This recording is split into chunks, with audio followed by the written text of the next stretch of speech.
Hey everybody, welcome back to the Help Action, where me and this wonderful group of friends of mine play Dungeons and Dragons for charity. We are on episode 14 tonight.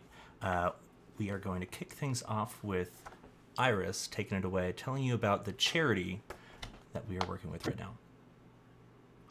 Thank you very much, Evan.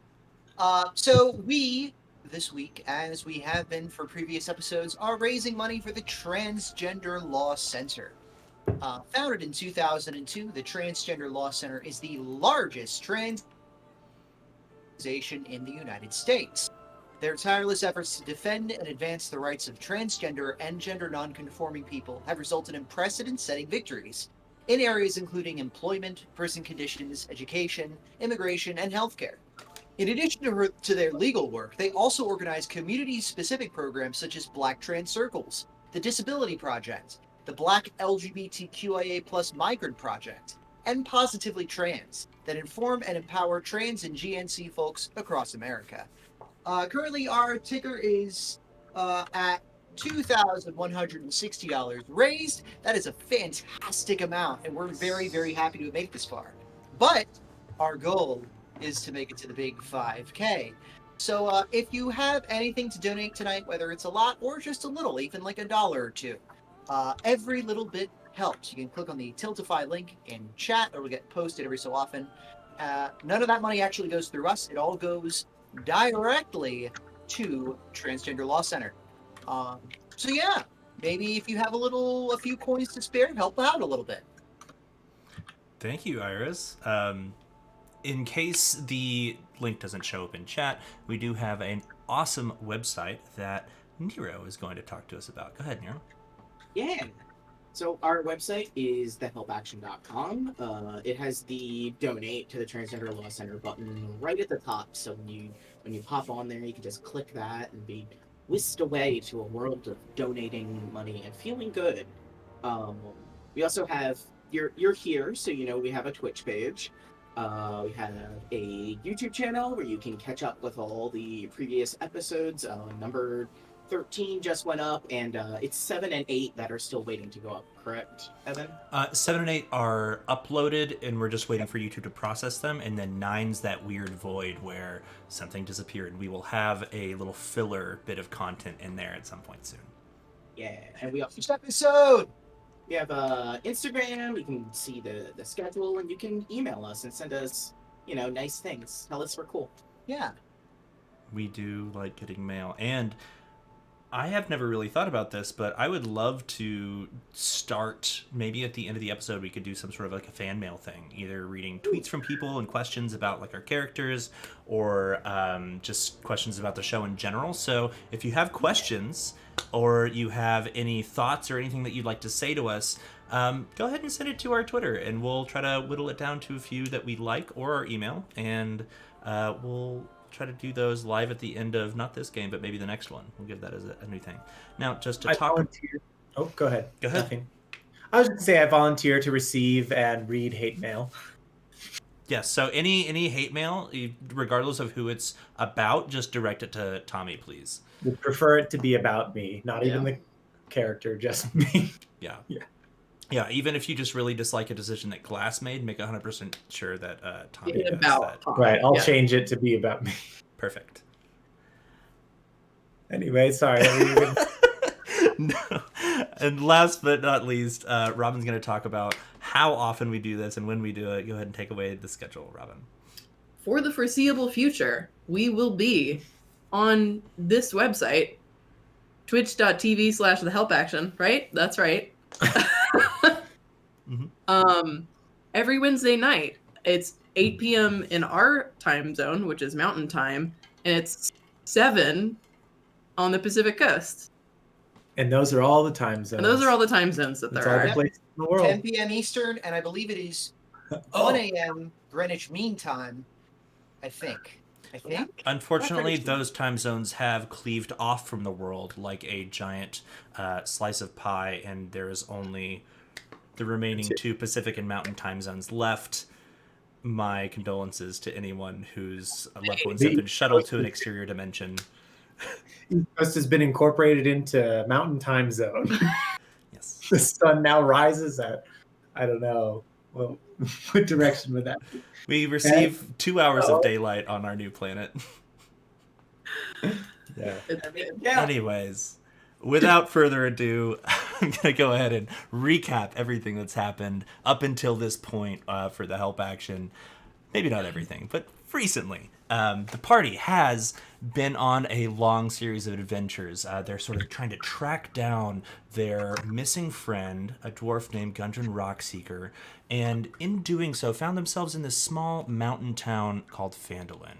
After dealing with some of the local problems, they decided to take on some more exterior problems and left on the trail from Phandalin for a few small jobs, hoping to gather some information that might assist in their more long-term goals. First, at the behest of Sister Garrely, a harper and a Furbolg cleric of Timora, they traveled to the abandoned and ruined town of Coneyberry, where they treated with a banshee named Agatha, who is a powerful diviner, and gained the whereabouts at this sister's behest of a powerful magical tome. Afterward, on that same venture out of town, they decided to head up to a rocky formation known as Wyvern Tor, where they encountered a strange ritual that involved severed hands and some sort of seemingly necromantic scrying ritual. In coming across this ritual, they did battle with these people in this cave atop a hill underneath this rocky formation, and were able to defeat the orc champion of this group and bound the gnomish mage responsible for the magic at hand. Although she was bound, she teleported out of her confines and was chased down by the group, where, lying at the group's feet, Ambrose decided to cut a deal, wherein the mage, named Tassaday Black, would cease the use of the dead in her practicing of magic in exchange for access to the realms of knowledge where Ambrose had studied his craft. We'll see how that comes back to bite you in the future. Okay, And then deal. she made her way back up to her hilltop cave, and the party ventured their way back towards Phandalin. Upon their arrival back in the small, little ramshackle, relatively disappointing mountain town of Phandalin, they returned to the Stonehill Inn, where they had been staying, making their home, and the locals had put them up free of charge as a thanks for all of their good deeds in the town. They ordered some ales, sat down to relax and recuperate after their adventure, and were promptly interrupted by the barging in of one of their mutual acquaintances with their missing friend, Gundren Rockseeker, Sildar Hallwinter, a member of the Lord's Alliance, who busted in, holding a small scrap of paper up high, and passing it to you, Bree, saying, "I found it. I've located. No, I'm just sitting still. No, I have would located the I'm gonna castle." Back out and come back in. Oh, okay. Okay. Can you let them know? Yeah. Oh, are we frozen? Okay. Mira's video froze a bit. Yeah. That's okay. We're going to take just a second before we hop into the episode to recuperate on our cameras. I'm going to put this on the intermission screen.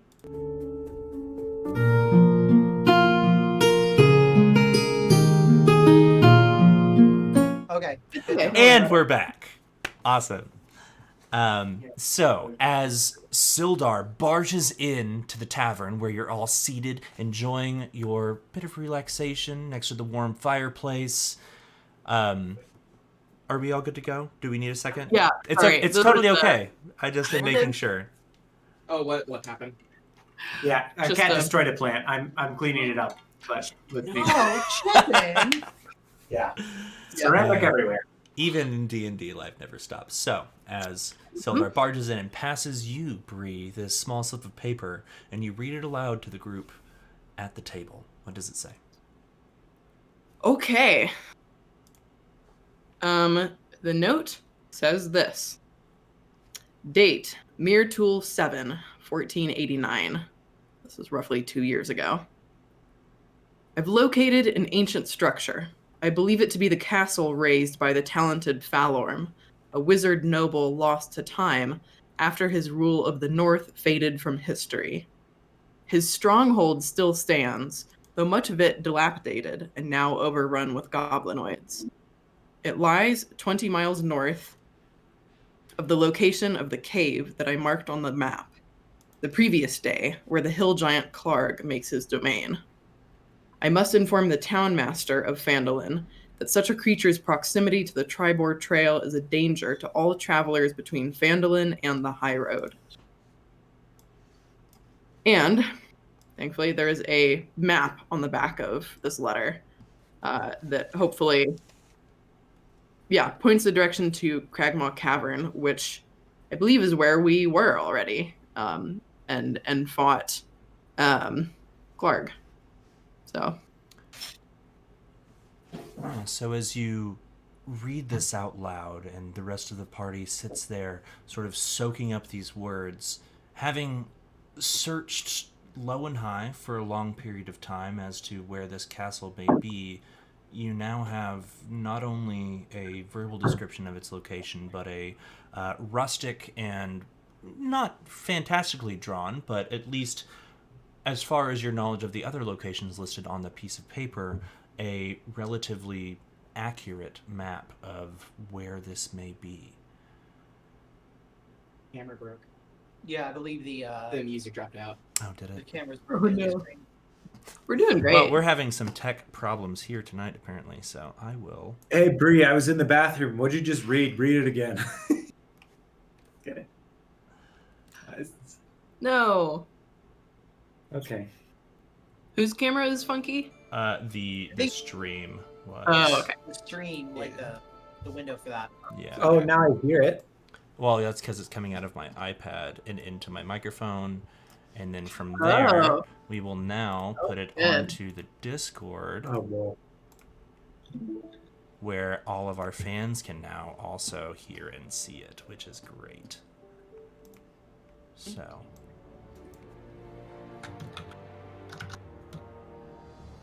As you now sit here in the Stonehill Inn, it's everybody has audio. We're all good. Our technical problems are solved, hopefully. Perfect. Sildar just sort of leans over and says, I finally took it upon myself to clean out the rat's nest that was Harbin's desk, and I found this within one of the drawers, and this was maybe 2 nights ago, but I've sat here waiting for your return, and as soon as I saw you crest over the hill, I made my way as quickly as I could to the tavern. So, this letter was sitting in his desk, presumably for a while, and he didn't see fit to let us know about this. I'll be honest, I'm not even sure he knew it was there. Or This if he guy's a real did, winner. it was misplaced.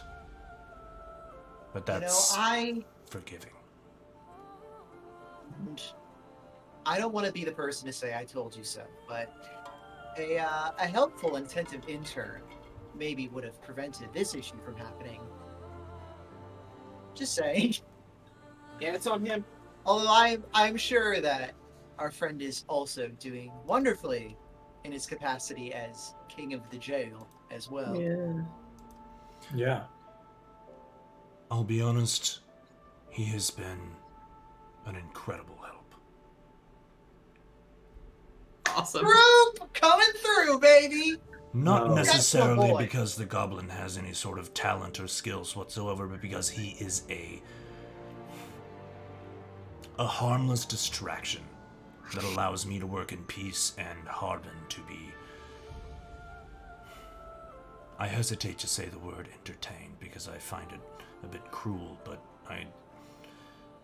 I suppose that is somewhat of the situation that's occurring. Seems like that Droop would maybe be able to handle about all of Harbin's I don't Attention know, span? Yeah, mental capacity. They're a good pair. Yeah. It works in mysterious ways. Boy. Well, geez. Well, geez, now, I didn't think that Cragmaw Castle was so close. It seemed Yeah. like we were right on its doorstep a little while back, and we didn't even realize it. Yeah. Wow. Like, do you think... do you think there was, like, a connecting tunnel from where we were into the castle and we just missed it? I know if I saw anything like that when we were there. Do any of you remember? I think we. Although we were being hassled by him, so Yeah, true. Yeah, I think we were kind of concerned about the invisible, all-knowing undead wizard thing. That was Yeah. kind of important at the time. well, Yeah. also no, that was over at the mansion. This is a much earlier cave. Clark's- One that Clark's cave. with I Yin think- Yeah. Yeah, I think where we we got got. Ripper. Oh no, I I think think we're we got having a the little full bit floor. more connection issues because I'm only catching every other word from you, Iris, as well now. What? I'm getting 3 bars for my connection. Out of 30. The Yeah, 10th no, Lord of you- Nine needs to send your connection a little bit Yeah. closer to me. Yeah. Jeez Okay, Louise. I think you're fine now. It looks like your video. Oh no, you just froze again. I don't know. Yep. Internet's funky today. Everybody, bear with us. Thank you for your patience. I'm so sorry. Whichever of you, if any of you, are looking at this note and the map that's scrawled on the back, go ahead and make just a general intelligence or investigation check for me. Maybe I'll let Glass do that. Okay. Sorry. Um. Yeah. Am I doing this? It's. Do it. All right. Is anyone smart want to do it? Ambrose. I can do it. Yeah. It's a intelligence or investigation, correct? Mhm. I believe your investigation will be higher for you. Yeah. I'm gonna sing you a little smart juice song and Okay. just inspire you, just in case you need it here. Hell yeah. And for I actually have a inspiration still sitting. I think that one would have expired because it only lasts 10 minutes. Oh. But here's a new one. Thank Yeah, everybody, you got to use it in 10 minutes. I'm so inspired. Yeah, Not gonna take it. And that's a what do I roll in addition to my You regular? can add a d6. Oh, a d6 as well. If you would like to use that inspiration, yes, you may. Okay, yeah, I'll roll a d6 as well. Okay.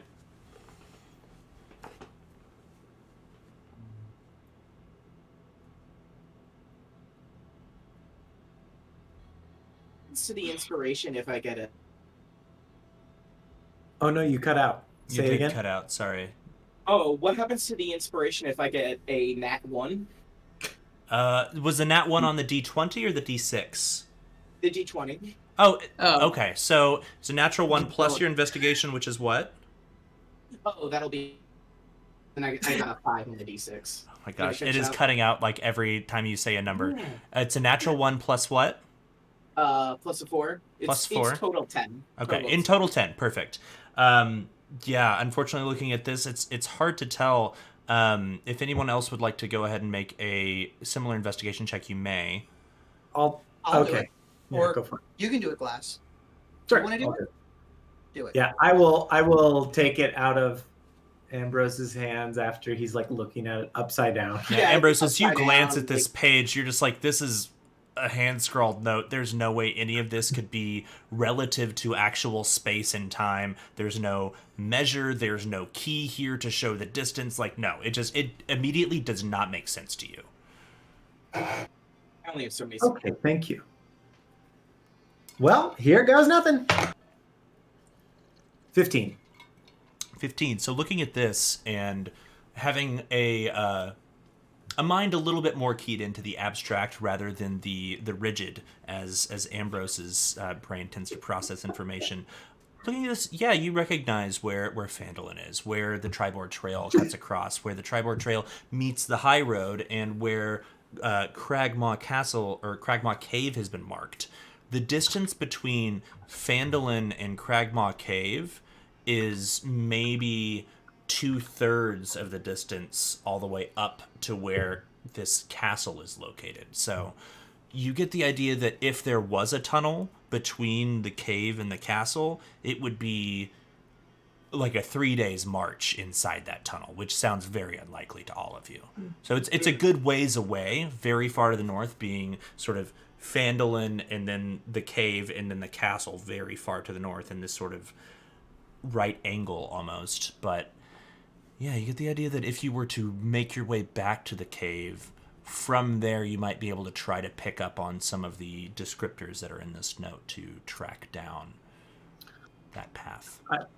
I relay as such to the party. Okay. So We didn't miss anything. yeah, and we've got a lead,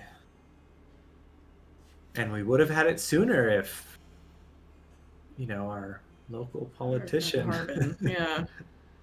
Had been a little bit more on the ball. But thank you, Sildar. He's still standing here with us. Yeah, he's been sort of sitting watching you sort of digest this information. Well, we owe it to you for getting us back on track with this. I didn't expect to find important information there. I was just honestly trying to serve my own sanity and reducing a little bit of the clutter and the dirty plates and the endless bottles of whiskey. But Sildar, were you being nosy? no. That's a nat 20 on my insight check.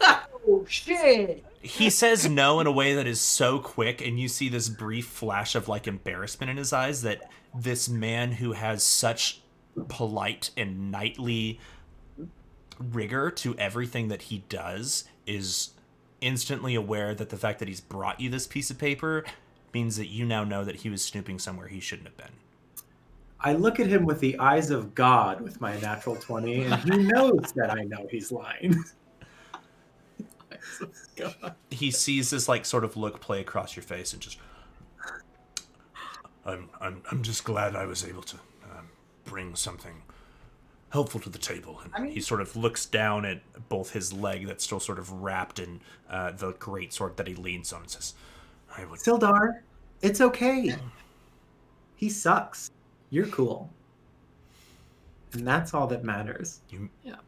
Yeah, and this information could help us save Gunner's life. So it's actually it's really good that she snooped a little bit. A little snooping is fine. You can have a little snooping as a treat. Yeah. Don't research us.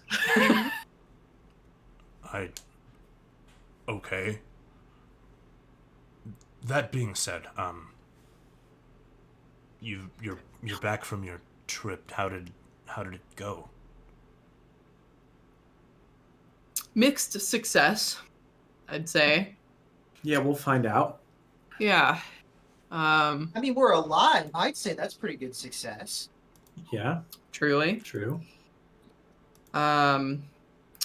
Yeah, there was some pretty creepy cult shit going on up at Wyvern Tor. Was.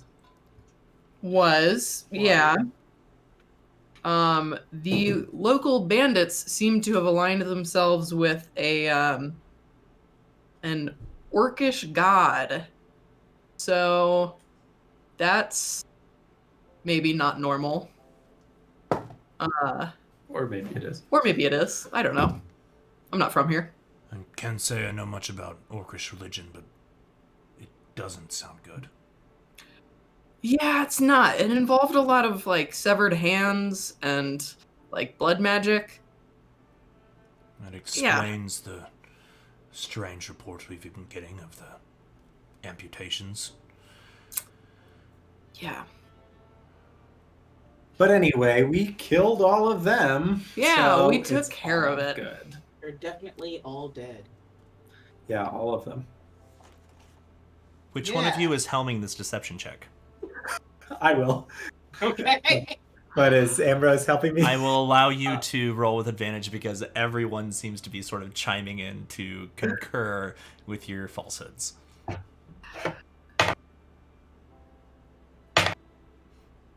Two 15s. Because 22. for those watching at home, they did not kill everyone. They did leave Tacite Black, the sort of mage that they believe responsible for this entire ordeal, alive on the promise that you don't do that again.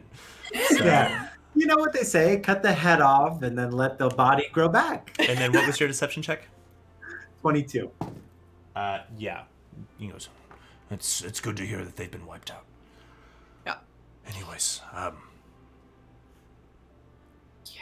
I'm going to see myself back to the Townmaster's Hall for a brief moment. I believe you are owed a payment from Harbin, and I suspect you may have some words for him. I hope to see you shortly.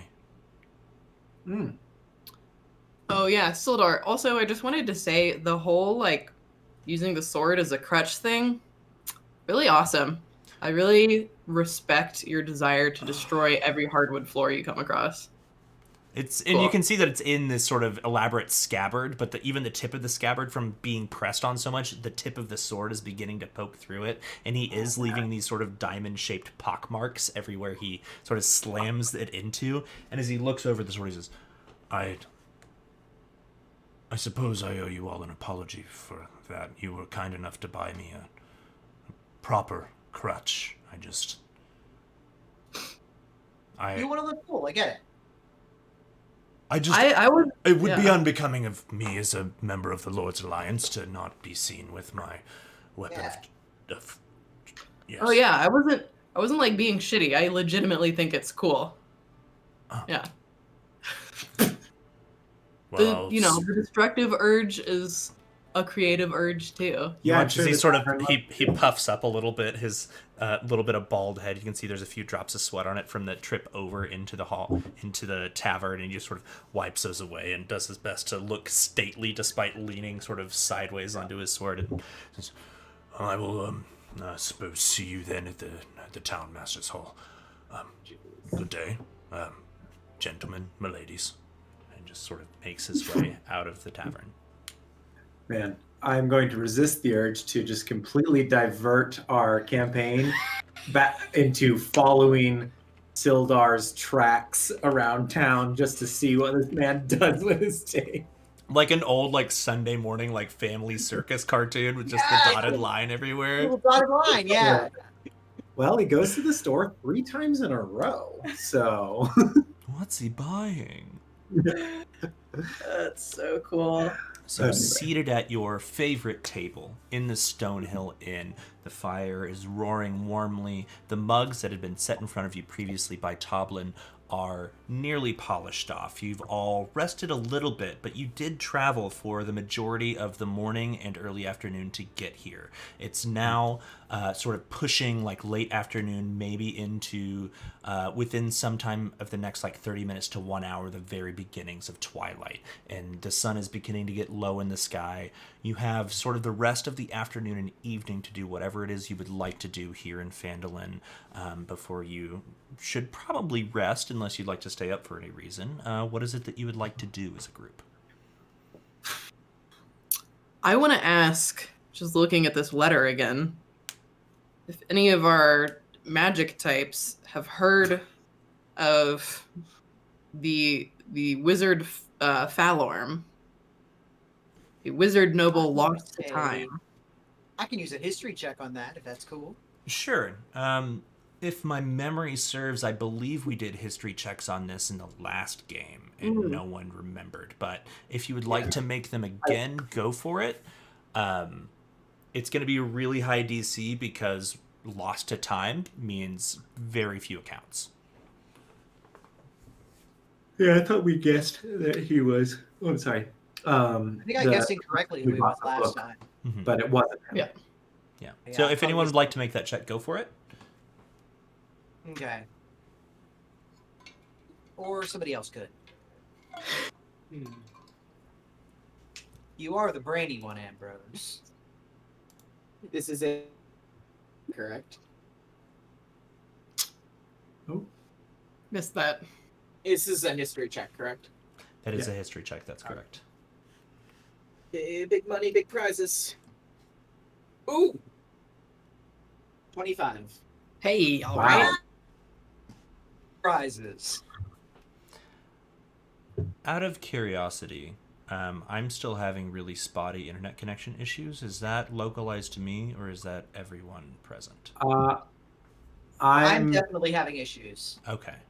I'm thinking about calling our internet provider during the break. If this doesn't let, That's fine. I'm only catching half of the words that you're saying. Yeah. Okay. Same on our end. That's okay. We can try to push through it. Just feel free to ask for a repeat if anyone can't hear anything, and we'll continue as best we can.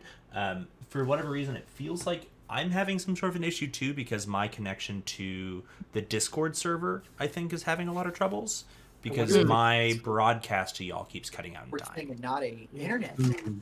Because So it may be a Discord thing. Yeah, if everybody's having issues, we're all on different internet. I mean, Nero and I are in the same, but we're all on different internet providers. So We'll make a sacrifice to the internet gods at the break. Yeah, Yeah. we'll do our best. But Chicken. yeah, as long as the stream looks fine, then we're all good. With that, yeah, we can just keep on going. So you wanted to do that history check. Go ahead and make that really fast, and then we'll see what we're going to do next. He made it. It was a I did. 25. Yeah, Oh, it was it's 25. Yeah. Wow. yeah, beefy.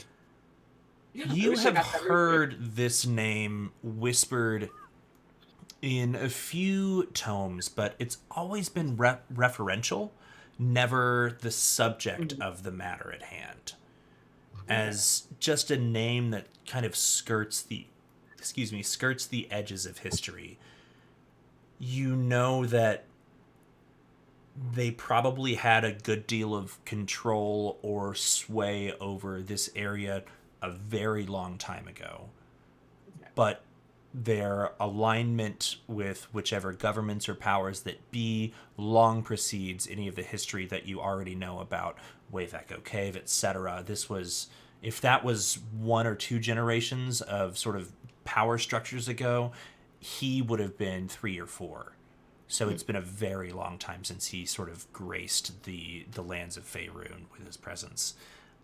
But the name is vaguely familiar, and that's a 25. Just, Okay. yeah. Okay. Okay. I think we want to talk to Sister Garrett. Grop. Yeah. Grop. Sister Greep Grop about, the nice thing that we did for her, Yes. and see Yeah, it'd if be nice to collect the reward on that. yeah, the reward. What was the reward again, Bree? She said she would heal us anytime we needed. Ah, an All right, well, unspecified that's kind of favor. my job, so we don't need her. But let's go see Sister Grape Crop. Sister Greep Grop. So as you finish up your ales and leave the empty mugs on the table, and I'll push back the long benches that you've made yourselves comfortable in. You, along with Winchester and Kevin, whichever form he is currently in, make your way out of the Stonehill Inn and across the sort of large dirt patch in the center of the town of Phandalin that makes its sort of central square. As you look over sort of in the direction of that semicircle, horseshoe-shaped stack of stones covered in like this verdant moss that you know to be the Shrine of Luck, you can see over there, as you had last seen her, tending some of the clovers and various plants, currently crouched with a sort of wicker basket on one hand, long white robes, and her white hair to match, the slender and very tall, although currently sort of doubled over form of Sister Garrely, the Firbolg cleric of Demora that had asked you originally to go see this banshee. All right. Who wants to say hi? I mean, you do. Great. Do Y'all I know need to me. be like a member of this congregation or something, or is everything like chill? They seem pretty like open to non-believers, semi-believers. Oh, okay, because yeah, all right, okay, good.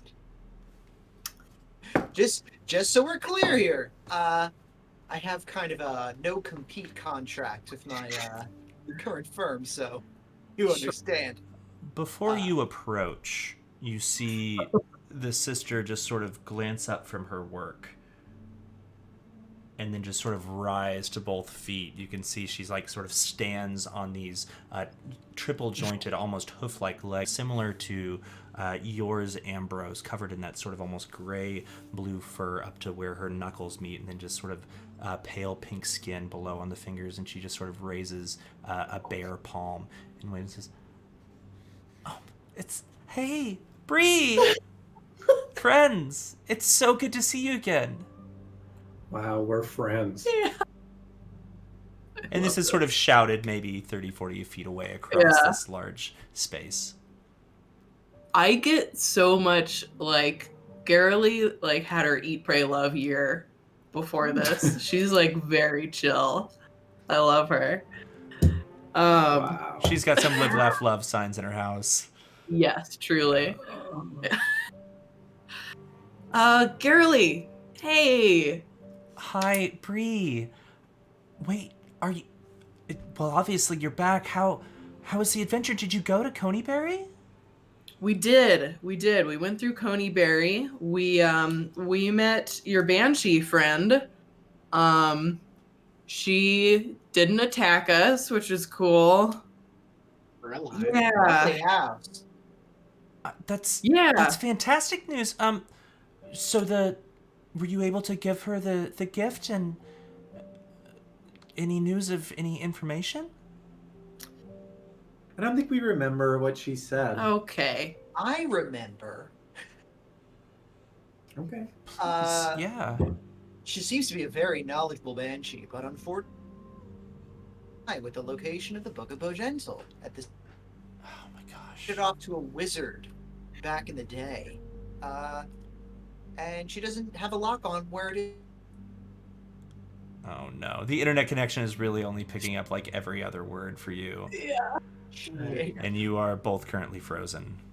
Hooray! Good. Oh my Break real goodness. quick. Yeah, I can call our internet provider. Yeah, so we're going to go ahead and take an early break this evening. We're going to try to sort out our internet connection problems, and hopefully by the time we come back, we'll be all set. It is currently 7:37. We're going to take just a slightly longer break than normal. We'll be back at, do you want to do 8 or should we do 7:50? 50. 8 is good. 8? Yeah. Okay, so it's going to be a little bit longer of a break than normal. We'll try to sort things out. Hopefully we can hop back online and get everything up and running for you by the time we're back, but we apologize for the technical difficulties. It's outside of our control right now.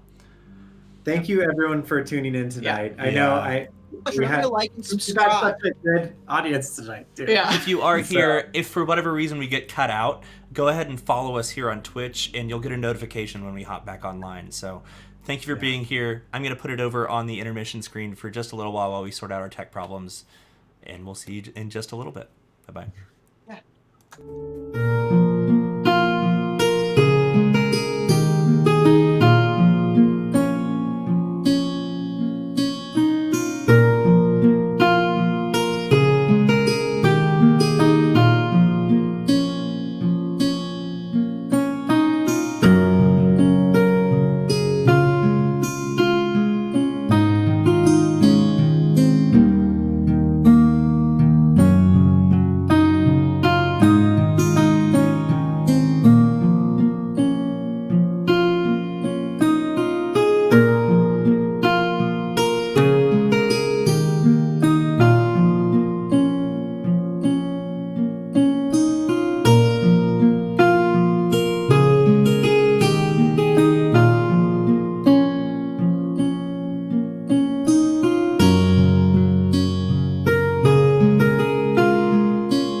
we're back.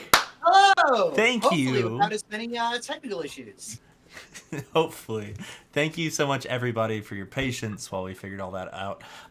Iris and Dira, unfortunately, their internet service provider is currently doing a bit of quote-unquote scheduled maintenance that they were not notified about. So in the off case that problems continue to persist, we will do a few small aside scenes with Glass and Bree, and their scheduled maintenance is scheduled to end at 9 p.m. So we only have about an hour or so of potential problems left. After that, it should be smooth sailing. But right now, it seems like everything is just fine. So we're going to pick up where we left off. You had just been given the news that the Cragmaw Castle, the place that you had been searching for, the place that you had been told that your friend Gundren Rockseeker, the dwarf holding the map to Wave Echo Cave, had been whisked away to, has been located. And you have at least a degree of an idea of where that might be. And so taking off from this inn where you had been seated that Sildar had barged in on, he headed back towards the Townmaster's Hall, and you made your way back out into sort of the main promenade here of the small mountain town of Phandalin. You had all decided to make your way over to the small sort of horseshoe-shaped small stone structure that lies on the edge of this sort of Dark Age cul-de-sac, if you will, where that is the Shrine of Luck. It is this set of stones that sort of set in this half semicircle, crescent moon, horseshoe-like shape, all of which are covered with beautiful verdant clovers and mosses. Hunched over them is the tall and lanky figure of Sister Garrily, the Furbolg, who is a cleric of Damor that had given you the job to go out into the wilderness on the outside of the dilapidated town of Coneyberry to speak with that banshee and figure out where that book of Bowgentle was located, which you did find out. And as you make your way over to her, before you even have a chance to greet her, she notices your presence, waves hello. Bree, it's so good to see you. Come back over. Did you happen to make your way out to Coneyberry? Yeah, we got to Coneyberry. Pretty abandoned, it seems. And then we met this banshee friend of yours. She's a little intimidating, I'll say that. Fantastic taste in interior design, though. True. Cool house. And I mean, she gave us kind of a not the most satisfying answer. The What the do you book mean? that you're looking for. She didn't The know? book that you're looking for, she had it like a long time ago. Like I think when she was like alive. And gave it to a necromancer. Oh. Named Zernoth. Okay. And it was in a city. You watch as she just sort of reaches into one of the sides of her cloaks and pulls out like a small strip of paper and just a little chunk of charcoal and begins sort of jotting some things down. So That's just gonna rub off, but okay. Yeah, sure, however you do it. You're the part of the big anyway. Awesome. It was in a city called Erebor, Erebor, I think. Erebor? Oh. Are you familiar? I mean, I know where Erebor is on the map, but I didn't expect it to cross almost all of Faerun like that. But I mean, such is the nature of these items. All I really needed was a solid answer, and it seems like that's what you were able to get. And I thank you for doing that for me. I'm really, really glad that you weren't injured or frightened off, and that she actually appeared for you. She did for me too, but I mean, we already talked about how that was kind of a traumatic situation for me.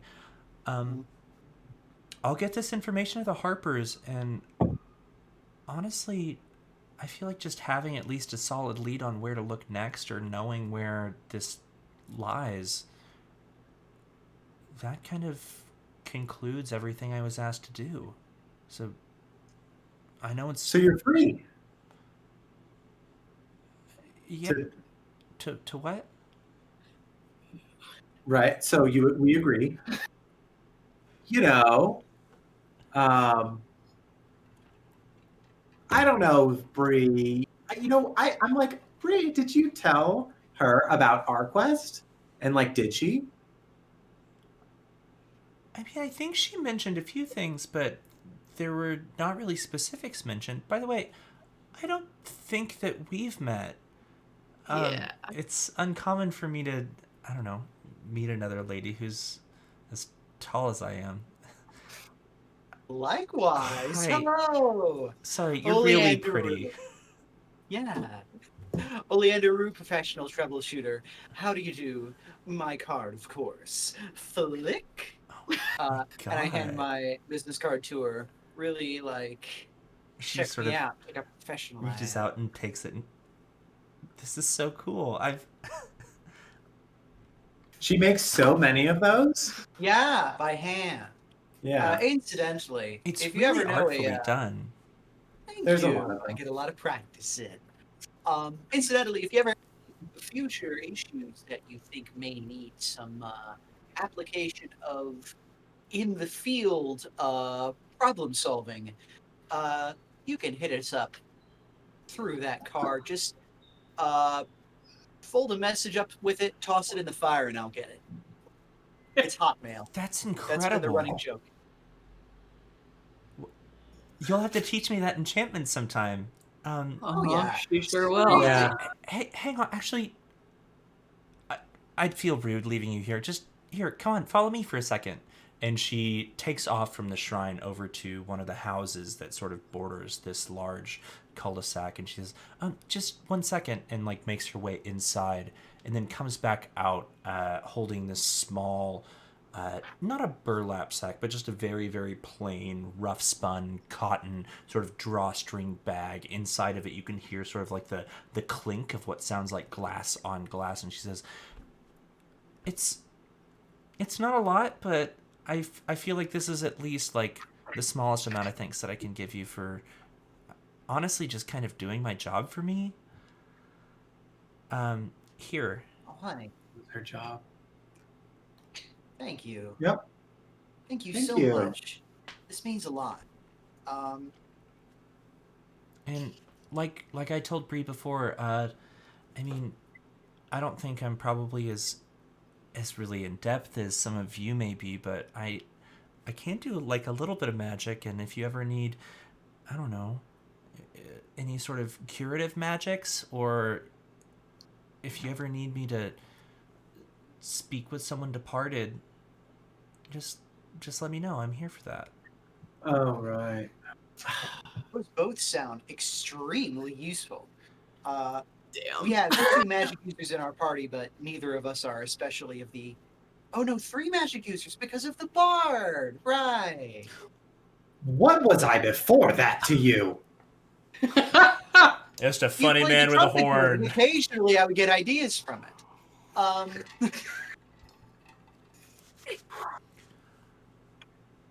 Awesome.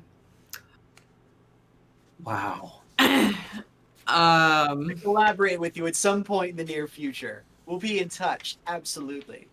Yeah, of course. Did you want to like hang out or something? I don't know. I mean, yeah. Are you busy right now? Yeah, we are. It's crazy. Oh, We okay. are busy. Oh, I'm so sorry.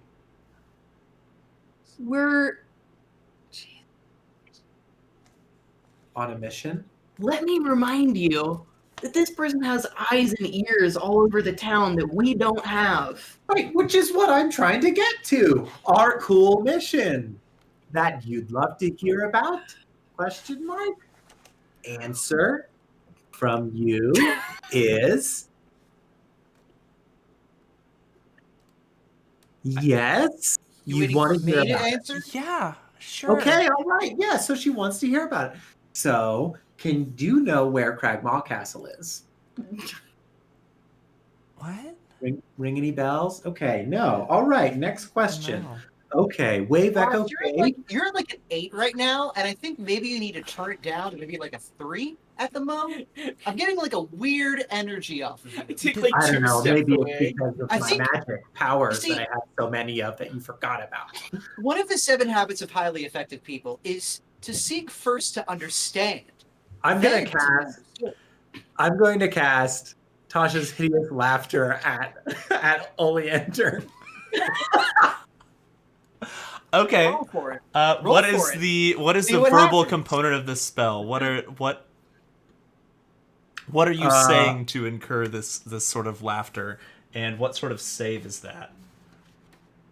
Okay, so it's tiny tarts and a feather are the material components. Mhm. I'm going to take my tiny tarts and throw them at her and go, "You drop these," and wave my feather at her, and I will cast a level 1 spell. And it is a wisdom saving throw, is that correct?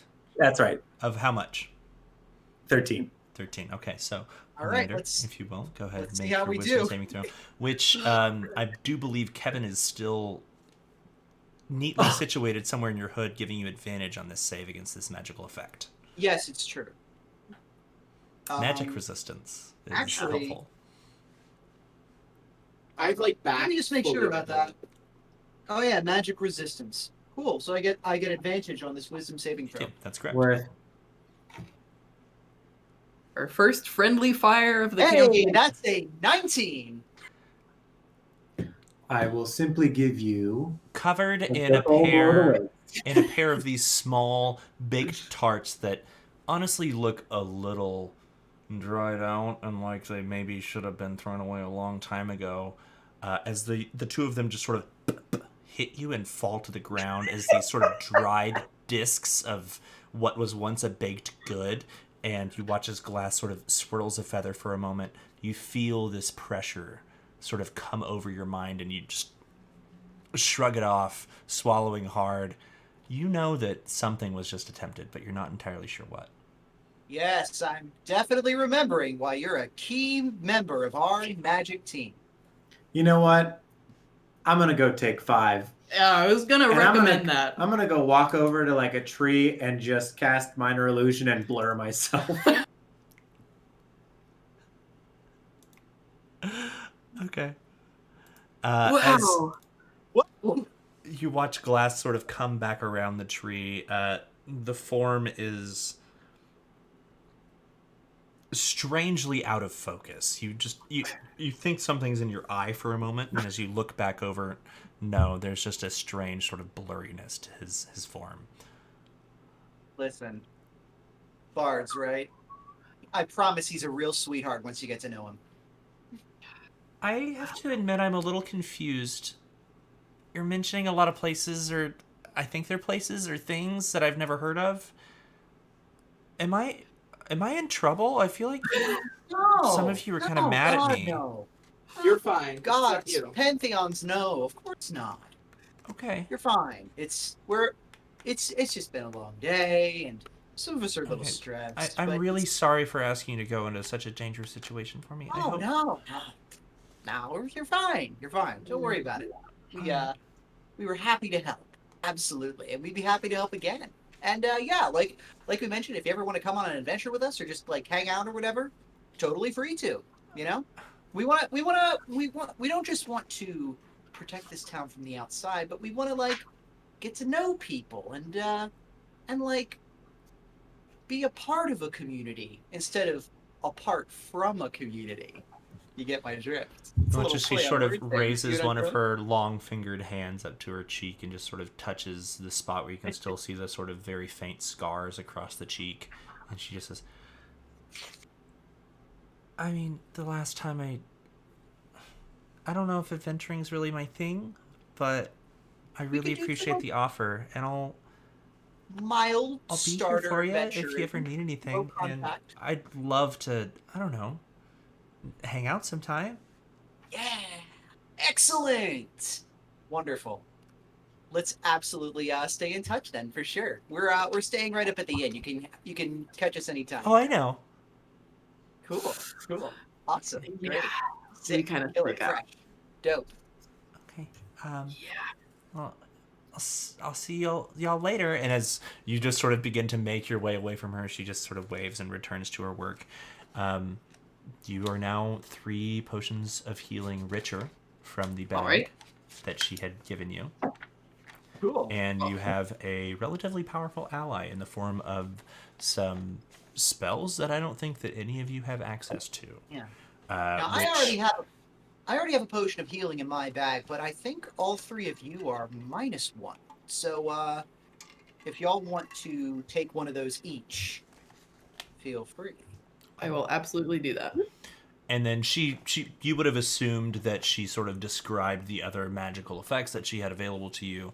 You would know that those are in the form of cure wounds and lesser restoration and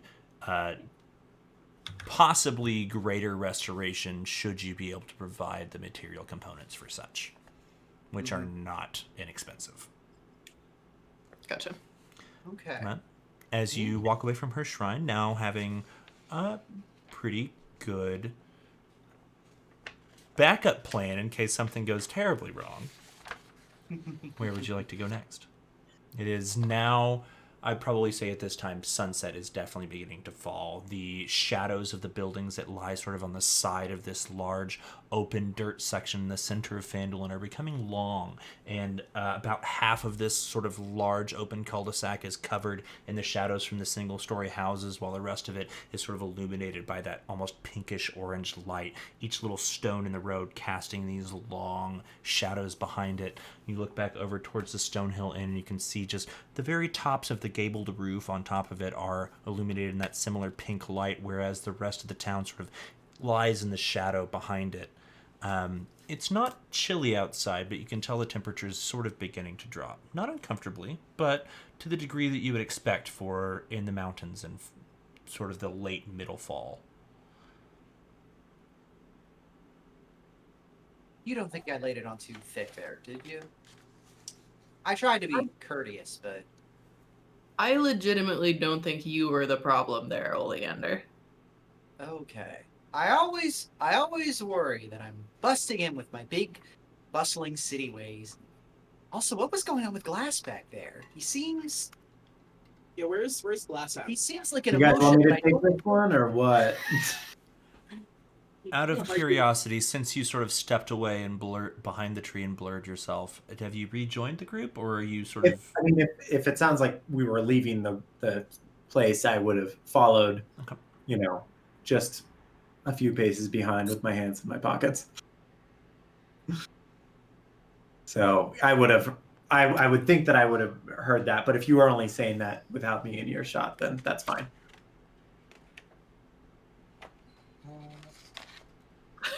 Oleander? Glass, are you around? Are you around here? Is everything okay? Yes, yeah. Hi. You got something on your mind, Chief? I don't know. I guess I just feel like she's nice. But Yeah. Yeah. Whatever. Who So cares? you feel threatened by somebody who's nice? I just don't know that she seems very powerful, and we just did work for her. She even said it herself that we just did her job, and we seem to do it for nothing. And I think that, we could get something out of that relationship, but everybody was so obsessed with her and how nice she is that I feel like we're letting her just take advantage of us. And that's how I feel. And that's all, okay? So that's that. Which one of you accepted the small sort of cotton bag from her, the drawstring bag? We- Me. Oleander, you would have that in your possession. You're probably at this point the only person who has that and has an idea of what's inside of it, giving a lot of credence to the idea that Glass still thinks that you did that job for free. Okay. Well, she did give us this, and I pull out the little pouch and rattle it around. We didn't do that job for nothing. There was a transaction made. And you know, I don't see any reason to be rude to people unless they're rude to us first. Sometimes I'm not rude to people and they are rude to us first, as you've already seen.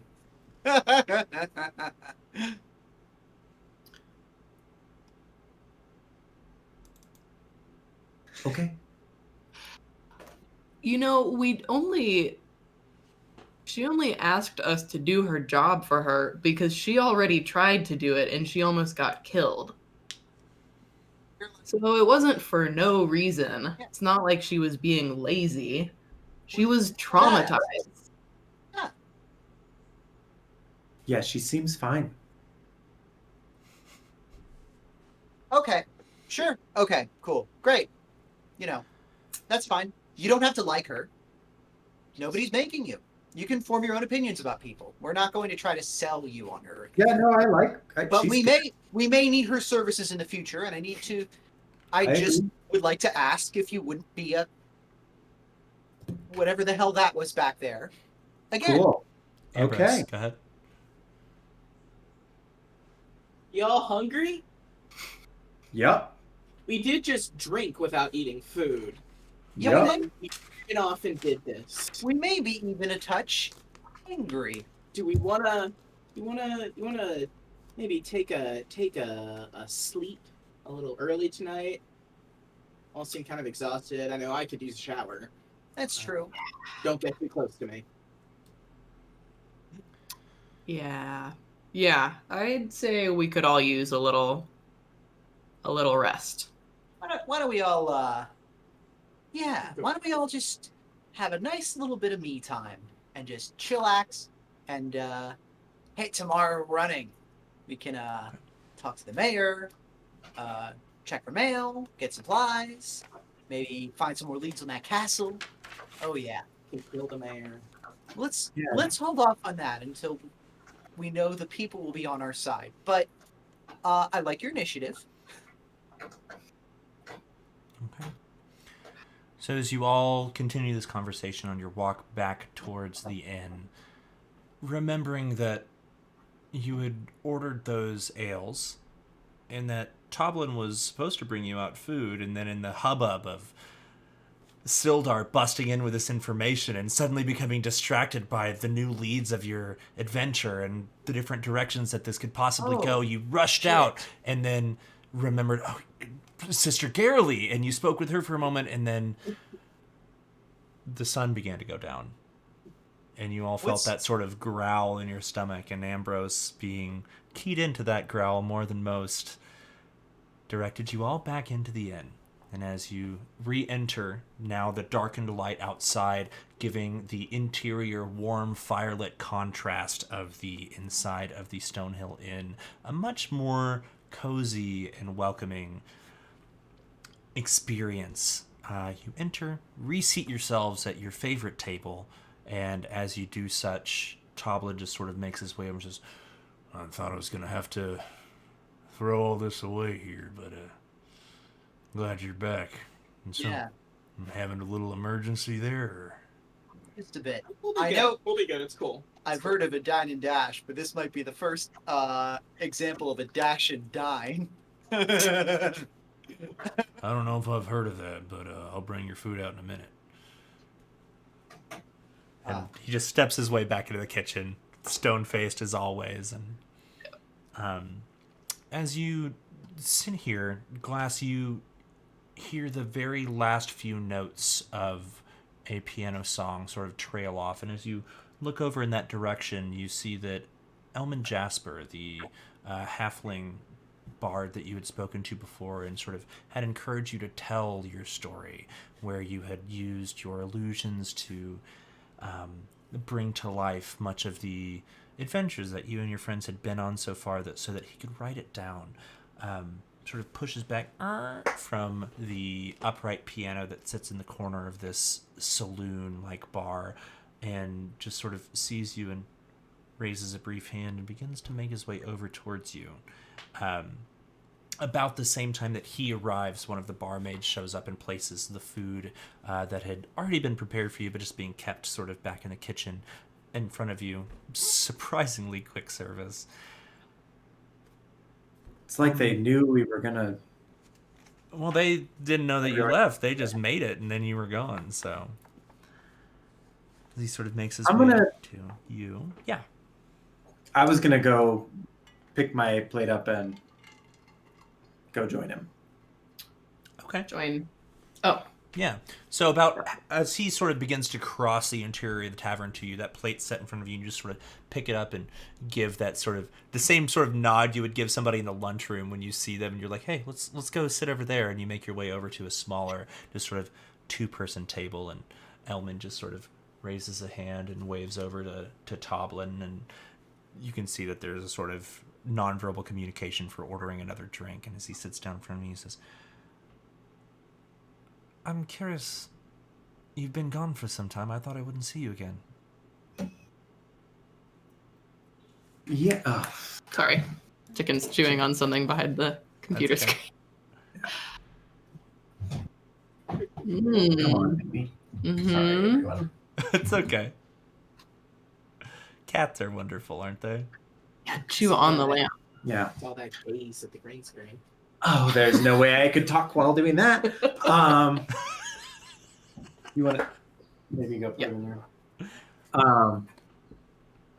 I Yeah. just had really thought that perhaps you'd left Phandalin for good. I'm very pleased to see that you've come back. It seems we still have work to do here. I'm especially pleased. I was wondering if well, I was rather enthralled. The last time you told me your story, it was so much more expressive than I was able to capture in my own prose, even after the fact, writing from what you had shown me. Your use of illusion and this multisensory experience. I'm beginning to wonder if coupling my prose with some of your imagery might be the best possible way. And you see he's just sort of like anxiously scooting his mug around on the table as he says this. If this is maybe the best possible way to convey a story in general, the combination of both sight and literature and sensory experience all at the same time. And so I felt like there must be a way to capture the images that you've shown me onto parchment in the way that one may write or transcribe a story. And, well, I did a little bit of work, and I think that this might do the trick. And he sort of reaches into the satchel that he sort of hangs by his side and pulls out what looks like 2 pairs of like sort of long wooden dowels that have been arranged into a square rectangular shape. On either side there is a small brass thumb screw, and you watch as he sort of sets it onto the table and loosens the 2 thumb screws, and it goes from a perfectly square shape almost to like a double square and then back, and he shows that you can sort of tighten the thumb screws to hold it in either place, and on either side there's these sort of carved into the side of this wooden frame are these runes, and he says, if my experimentation's been correct, and I think that it is, this will allow you to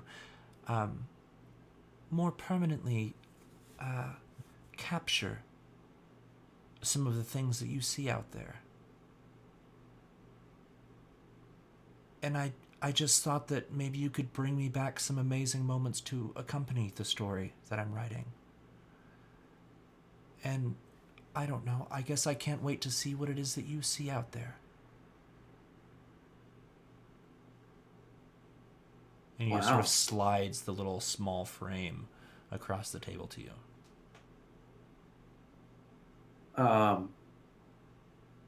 would say Glass has mostly been pushing his food around on his plate.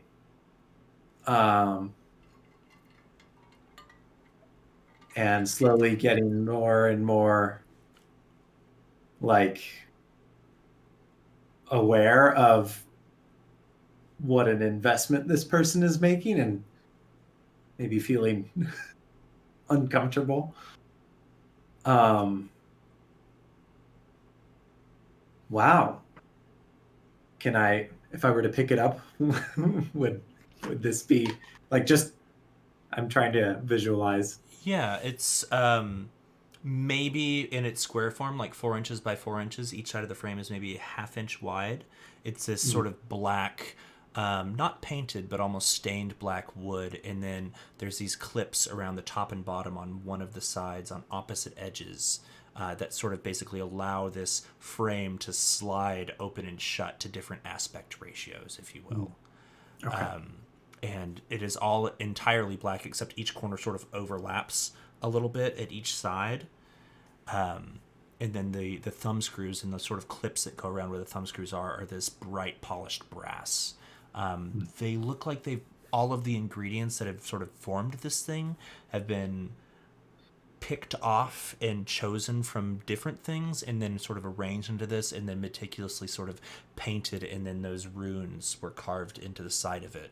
That they don't look like a language or anything like that, but they are arcane notation of some sort that, while you don't know that much about that sort of thing, you've seen plenty of it, especially in Ambrose's own writing, etc.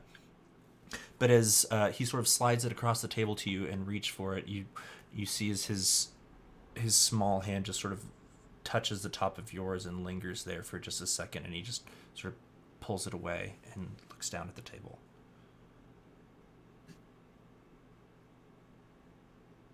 This is a lot of work. I hope it works.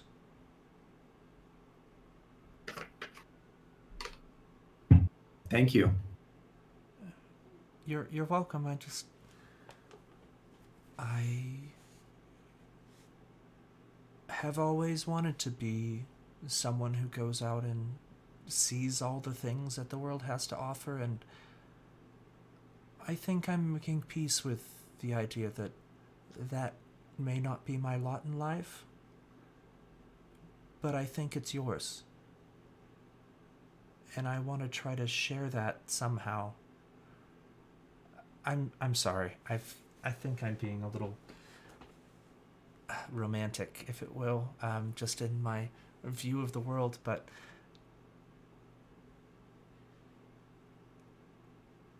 I've never tried to make things before, and I think this might be something I'm good at. It certainly seems that way to me. Well, you'll have to let me know after you try it out. I'll pull it up, and perhaps with his guidance, try to. He says, "Oh, hang on, just a moment," and just sort of reaches back into his bag and pulls out a stack of fine parchment, sort of in this same sort of size and shape of the various shapes that makes, and sets that in front of you, and then reaches in and pulls out 2 small glass bottles that have black ink in them and sets those on the table too, and says, "And that should be everything you need. So, do you want to try it out?" I think it would be great to have some record of the inventor. At this point, you watch as his face just sort of falls and his eyes just trace the table and the various lines in the woodwork there, and he searches for some sort of words and doesn't seem to be able to find them, and just his gaze remains down at the table, wordless. I will, I guess.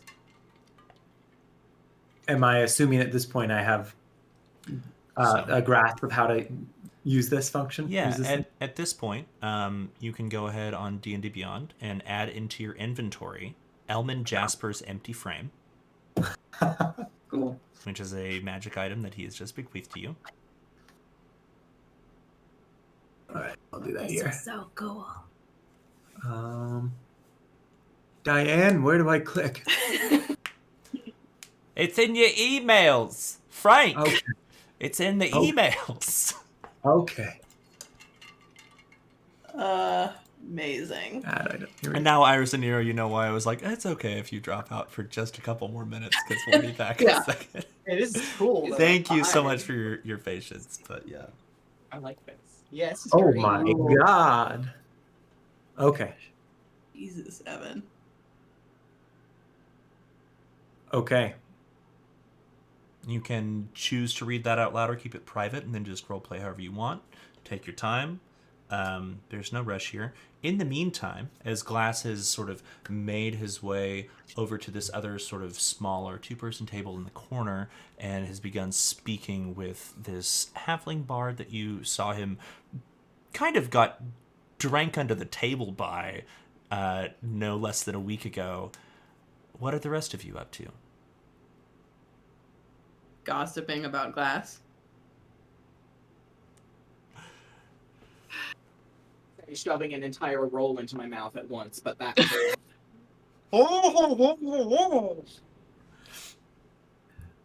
Man, why was Glass being so shitty today? You know, when I said that I didn't think of him as a magic user, I merely meant that I didn't want to sideline his incredible musical talents. That should be. I figure he's like musician first, magic user second on his resume. I didn't want to be presumptuous. I mean, you did call him a funny man with a horn. Did I? Shit. I'll have to make it up to him somehow. I don't know if he That's wants on to be me. funny. Was that in character? I assumed so. It was such a dick thing to say that it was in character. That sounds about right. I mean, I don't think it's anything that couldn't be repaired with a little apology, but Yeah, an apology, maybe like a bribe or something. I should buy him some new clothes. We could go shopping. It'd be great. We could do a makeover, paint our nails and talk about boys again. Oh my god. Get an Orange Julius. That'll be so great. he did seem to kind of. We had a kind of moment. I thought we were simpatico. I thought we had a moment earlier. He seemed like he really went off a bit. Yeah, he was like really. I mean, you're pretty close with him, Bree, aren't you? Man, I thought so. Yeah. Not to But- sound racist, but it seemed like somebody rubbed him the wrong way. I probably. Ow! What does that mean? But he's a cat. You don't rub a cat Oh. the wrong way. Oh god. He is very different from a cat. Let me tell you what. I don't know. No more of this, ma'am. As the What? group of I'll be you quiet. discuss the odd behavior of your compatriot today, you all sort of chance a glance over your shoulder and see that Glass and this halfling bard, Elman Jasper, are sort of still in the middle of conversation. What do they see you doing at the moment? Me? Yeah. Okay, so fiddling with this object, which this is like trying to learn this thing reminds me of when I'm on Zoom with my students and I have to like learn how to use a tool while they're watching. And I'm like, yeah, I'm a professional. You don't have to role play it perfectly. I'm here to sort of assist with how it works. Don't worry about that. Just Right. do your best. Yeah. So from how I understand it, it's basically like your vision transfers into seeing through it as it works, or okay.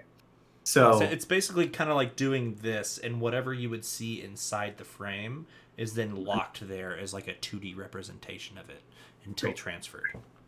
Great. Yeah.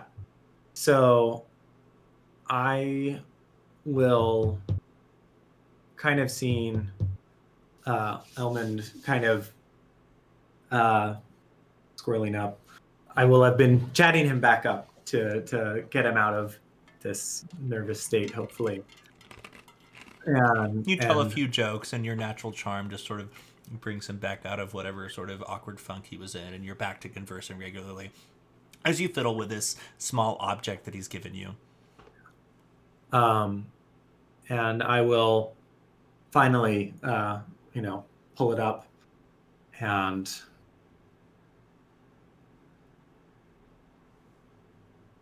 I will take his image and transfer it to a piece of parchment, and leaving space next to it, I will hand it back to him and say, "Okay, now you do me." All right. And you watch as he sort of holds up the frame and turns a few of the thumb screws and adjusts the ratio, and then turns it vertical and then horizontal, trying to figure out which would look better, and just sort of holds it at the right angle. And as he does, Imagining that he is holding it horizontal, I will turn it vertical to match the one that I took of him. as he sort of turns it back, he's like, "Good call." And then just sort of holds it, and as you strike a pose, he says the command words, which are entirely up to you, by the way, just so that you don't have to be beholden to some silly thing the DM makes up. Sure, which I'll Figure out in time. That's okay. Picture. And as he does that, you watch as the previously empty interior of the frame just sort of shimmers and fades to this not quite glossy, but very much matte and opaque, just whiteness that's in front of you. But as he sort of turns it over, you can see that on the other side of it is a perfectly full color representation of the way he was able to see the world.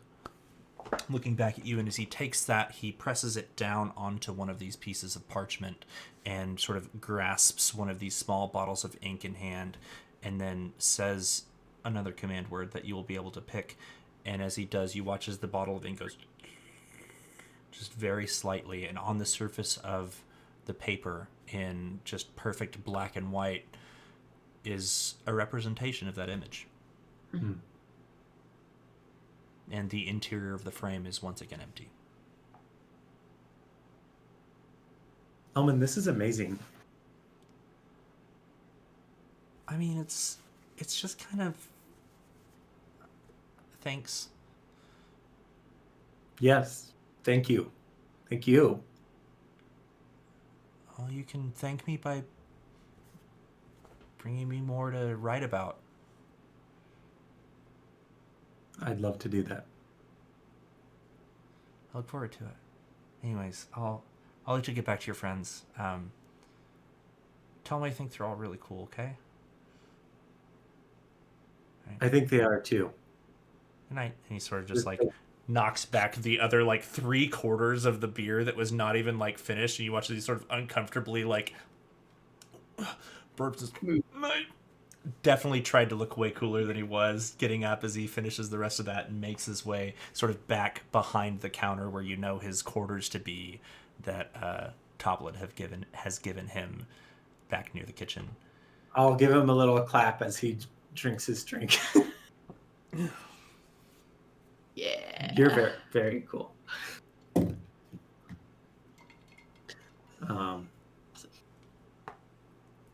Cool.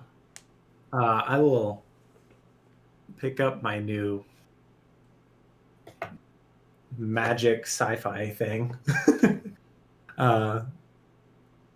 and make my way back over to my friends.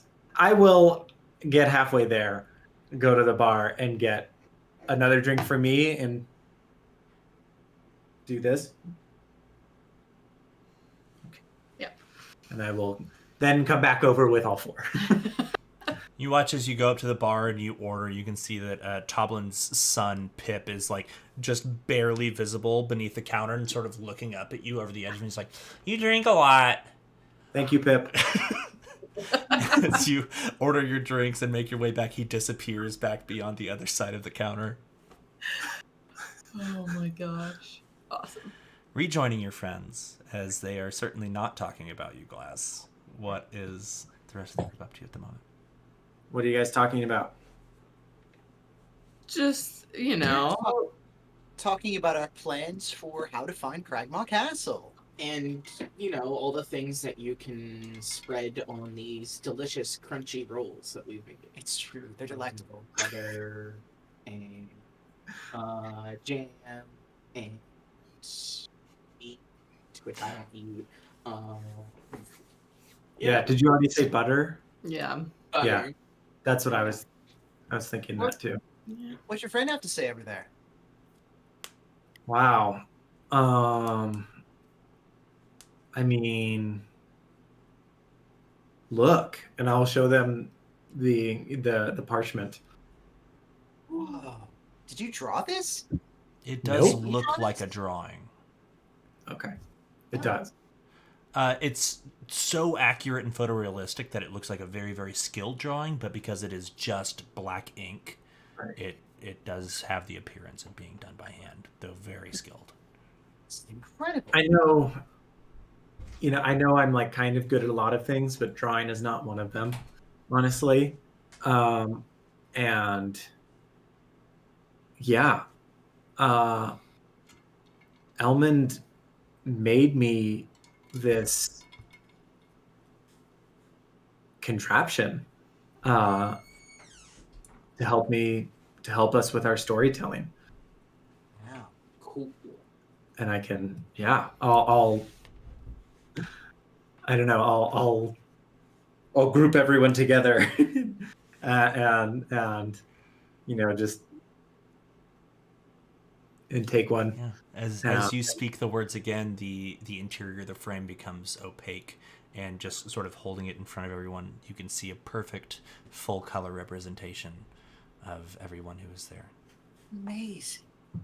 Wow. That's so beautiful. Yeah. It's strange too, because when you look through the frame and you tilt it, there's that slight degree of parallax where as you tilt it backwards, you can see some of the area towards the ceiling that you couldn't previously see it, and you can see sort of the top of the table. There's almost like a 3D like magic eye effect to it while it's still in the frame. They call it virtual reality, boys. Wow. Because it was shot in stereo, because that Yeah. was your vision. Don't lose an eye. Oh my So god. it's Yeah. a device that captures the light heading to your eye It and does. turns it into some sort of a graphic. What did Yeah. you call?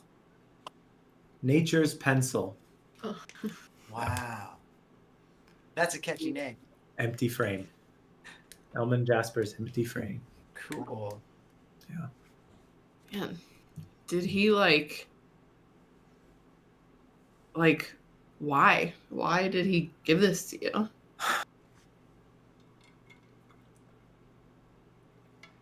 Because he's a nice person. Oh, that's interesting. So you're saying that sometimes people are nice for no reason other than that they're nice? You trying to help me here or not? I'm trying to help all of us. Okay. Yeah.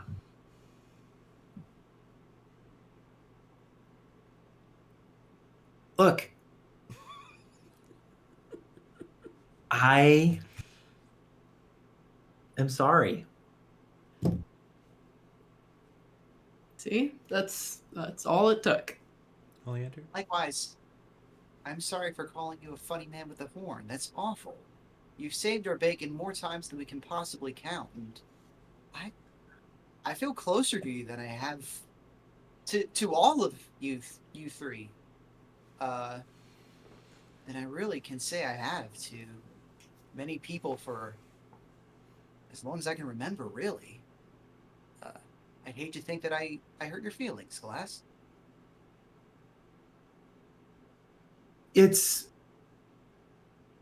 Thank you. Yeah. And I was overreacting.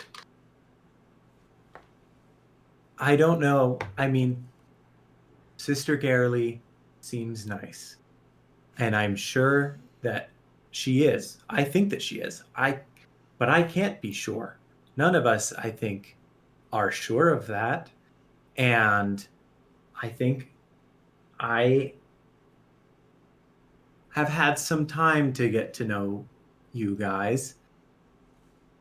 And I trust you. And I like you. And I guess I'm a little afraid of just, jumping right on board with this very nice person who we don't really know.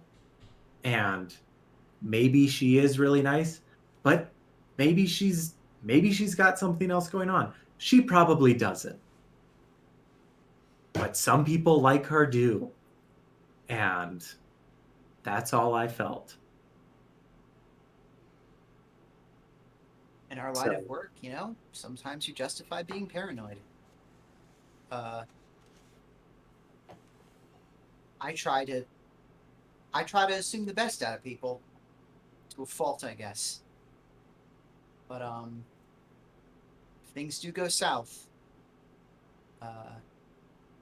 one, we will deal with it, and two, you will get to tell us, "I told you so," which is one of the purest and most beautiful emotions that anyone can ever experience. Is the feeling of being right about something. It's true. I don't think it's been invented yet, but Schadenfreude is powerful. You can feel totally awesome and justified by the fact that we were wrong and you were right. As the rest of you make amends for whatever strange discrepancies in the way that you view, interpret, and interact with the world may have arisen between the group of you, you feel comfortably satisfied in that nothing's wrong. Just people work through shit in different ways. And you make your way up to your rooms for the evening. Is there anything that anyone would like to do before bed this evening as part of their prelude to a long rest? Ambrose? Get my extremely cool book. Sure. Yeah, how long would you like to work on that for tonight? Did I look at it for an hour? Sure. Yeah, no problem. You sort of pull out the alchemical compendium and spend some time flicking through its pages. You're beginning to recognize a series of patterns here. Go ahead and make an intelligence check for me.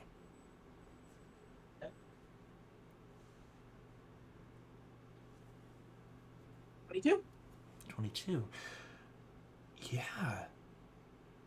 Each of these spells has this motif, this sort of echoed bit of information that acts as a baseline, acts as a sort of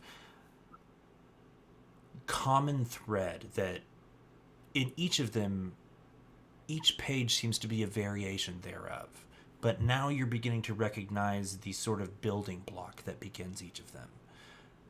And from here, now you also realize that you are starting to understand what would be required if you wanted to start to venture into the realm of creating spells on your own. If you had an idea of a spell that lies somewhere in the realm of transmutation, of altering the shape, form, or abilities, or the nature of an object or a person, or even space itself, it all sort of boils down to this phrase that you keep seeing over and over. And knowing that, you feel like you've really finally gotten a strong foothold into not just sort of understanding the mystic arcanum of transmutation magic, but having the very, very first baby steps into being able to author magic. And you think about that, and you hear that sentence sort of go through your head for a moment. You think about authoring, and you think about authority, and the idea of an authority over the arcane, and it's not somewhere you pictured yourself being. But it feels good. A rush of power.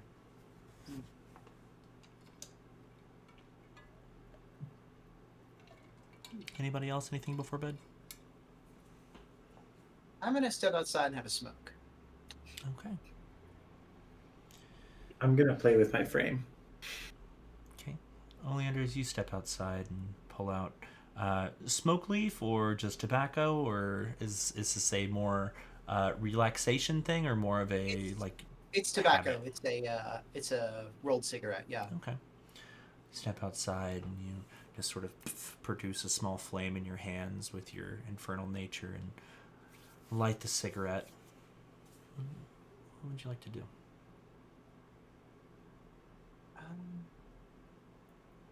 I I honestly I just kind of I sometimes it's Oleander puts on a brave face and tries to keep up the whole thing, but sometimes it it slips, I guess. I don't know. She's just trying to like get a little bit of like her time. Just like Recharge the battery. yeah, like recharge the whole production. Just Sure. and she doesn't like smoke all the time. This is really kind of something she hasn't done for a while, but like, you know, it's been a weird couple of days. It's been a so- long, like almost 5 days on the road, and just now getting back and suddenly being hit with this additional news and thinking you haven't even been here for half a day, and now you probably have to head out again, if not tomorrow, very soon. And as Yeah. you step outside and smoke, you it's feel it's you're kind of in- hitting me the sheer scale of how big this whole adventuring thing is. That there are people who try it once and burn out, and that I expected this. Oleander, expected this to be a pretty easy way to build cred and eventually come back home in a blaze of glory. But it's striking me that so much of this might just be this kind of thing over and over again, constantly trying to climb up this hill and earn people's trust over and over. And that's scary, I guess.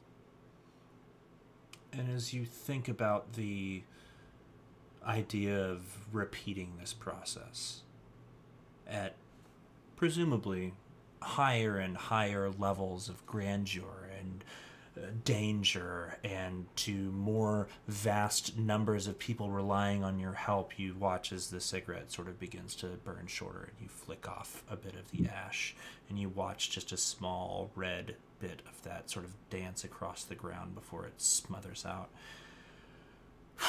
And you let out a big breath, and you can see it's gotten just cold enough outside to be able to see your breath on the wind. And despite there being no smoke in your lungs at the moment, you can still see this little cloud. And just sort of over the edge of the horizon of some of the rooftops here in Phandalin, your dark vision catches something. One of the rooftops is slanted just in the way to where you see sort of the perfect silhouette of just the gables in front of you, but on one side where there's just the square outline and silhouette of a chimney, on the other you can see a crouched humanoid form. And where its eyes would be, you can see two cat-like disc-shaped whitish reflections staring directly back at you in your direction in this sort of low, hunkered, three-point stance. And as soon as you look up at it, you watch as it just sort of creeps backwards over the edge of this gabled roof and disappears from your view. Something or someone was watching you.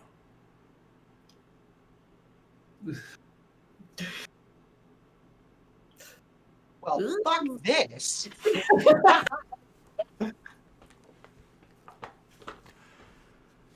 Good.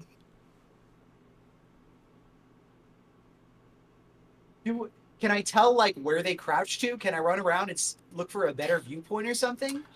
First up, go ahead and make a perception check for me, please. You Okey-doke. do have dark vision. This was less than 60 feet away, so it's just a straight roll. No disadvantage due to the darkness. That's pretty cool. That's gonna be a 16. 16. The form was certainly humanoid, although wearing some sort of a maybe a dark and long cloak of sorts. Mhm. And as you watch it sort of disappear over in the back, you're sort of looking in the direction of the sort of front porch spilling out into that causeway or the large cul-de-sac that you had previously crossed. Just on the other side, where you can see the townmaster's hall, and just off to the left of that is one of the more residential homes, and that was the rooftop that this creature or person was standing atop. If Okay. you'd like to sort of make chase for this, you may do so. Yes, I'd like to make chase. Absolutely. Okay. As La, la, you la, la, la, la. as you rush over in that direction, you reach sort of the area where the front of the building is and rush past it to the back of it, where you think this thing has sort of crawled off of the back and then either down or maybe to another rooftop. You're unsure. As you reach that spot, go ahead and make a survival or perception check for me. Oh, they're both the same number for me. Oh dear, that's a 6. As you reach sort of the edge, you can like sort of hear your breath in your air, and you cough for a second, the cough sort of echoing off the walls. You're not used to smoking, and it's just sort of winded you for a moment. And as you look back up towards the roof of the building that you saw it on and over towards the tops of the others, whatever or whoever that was is gone.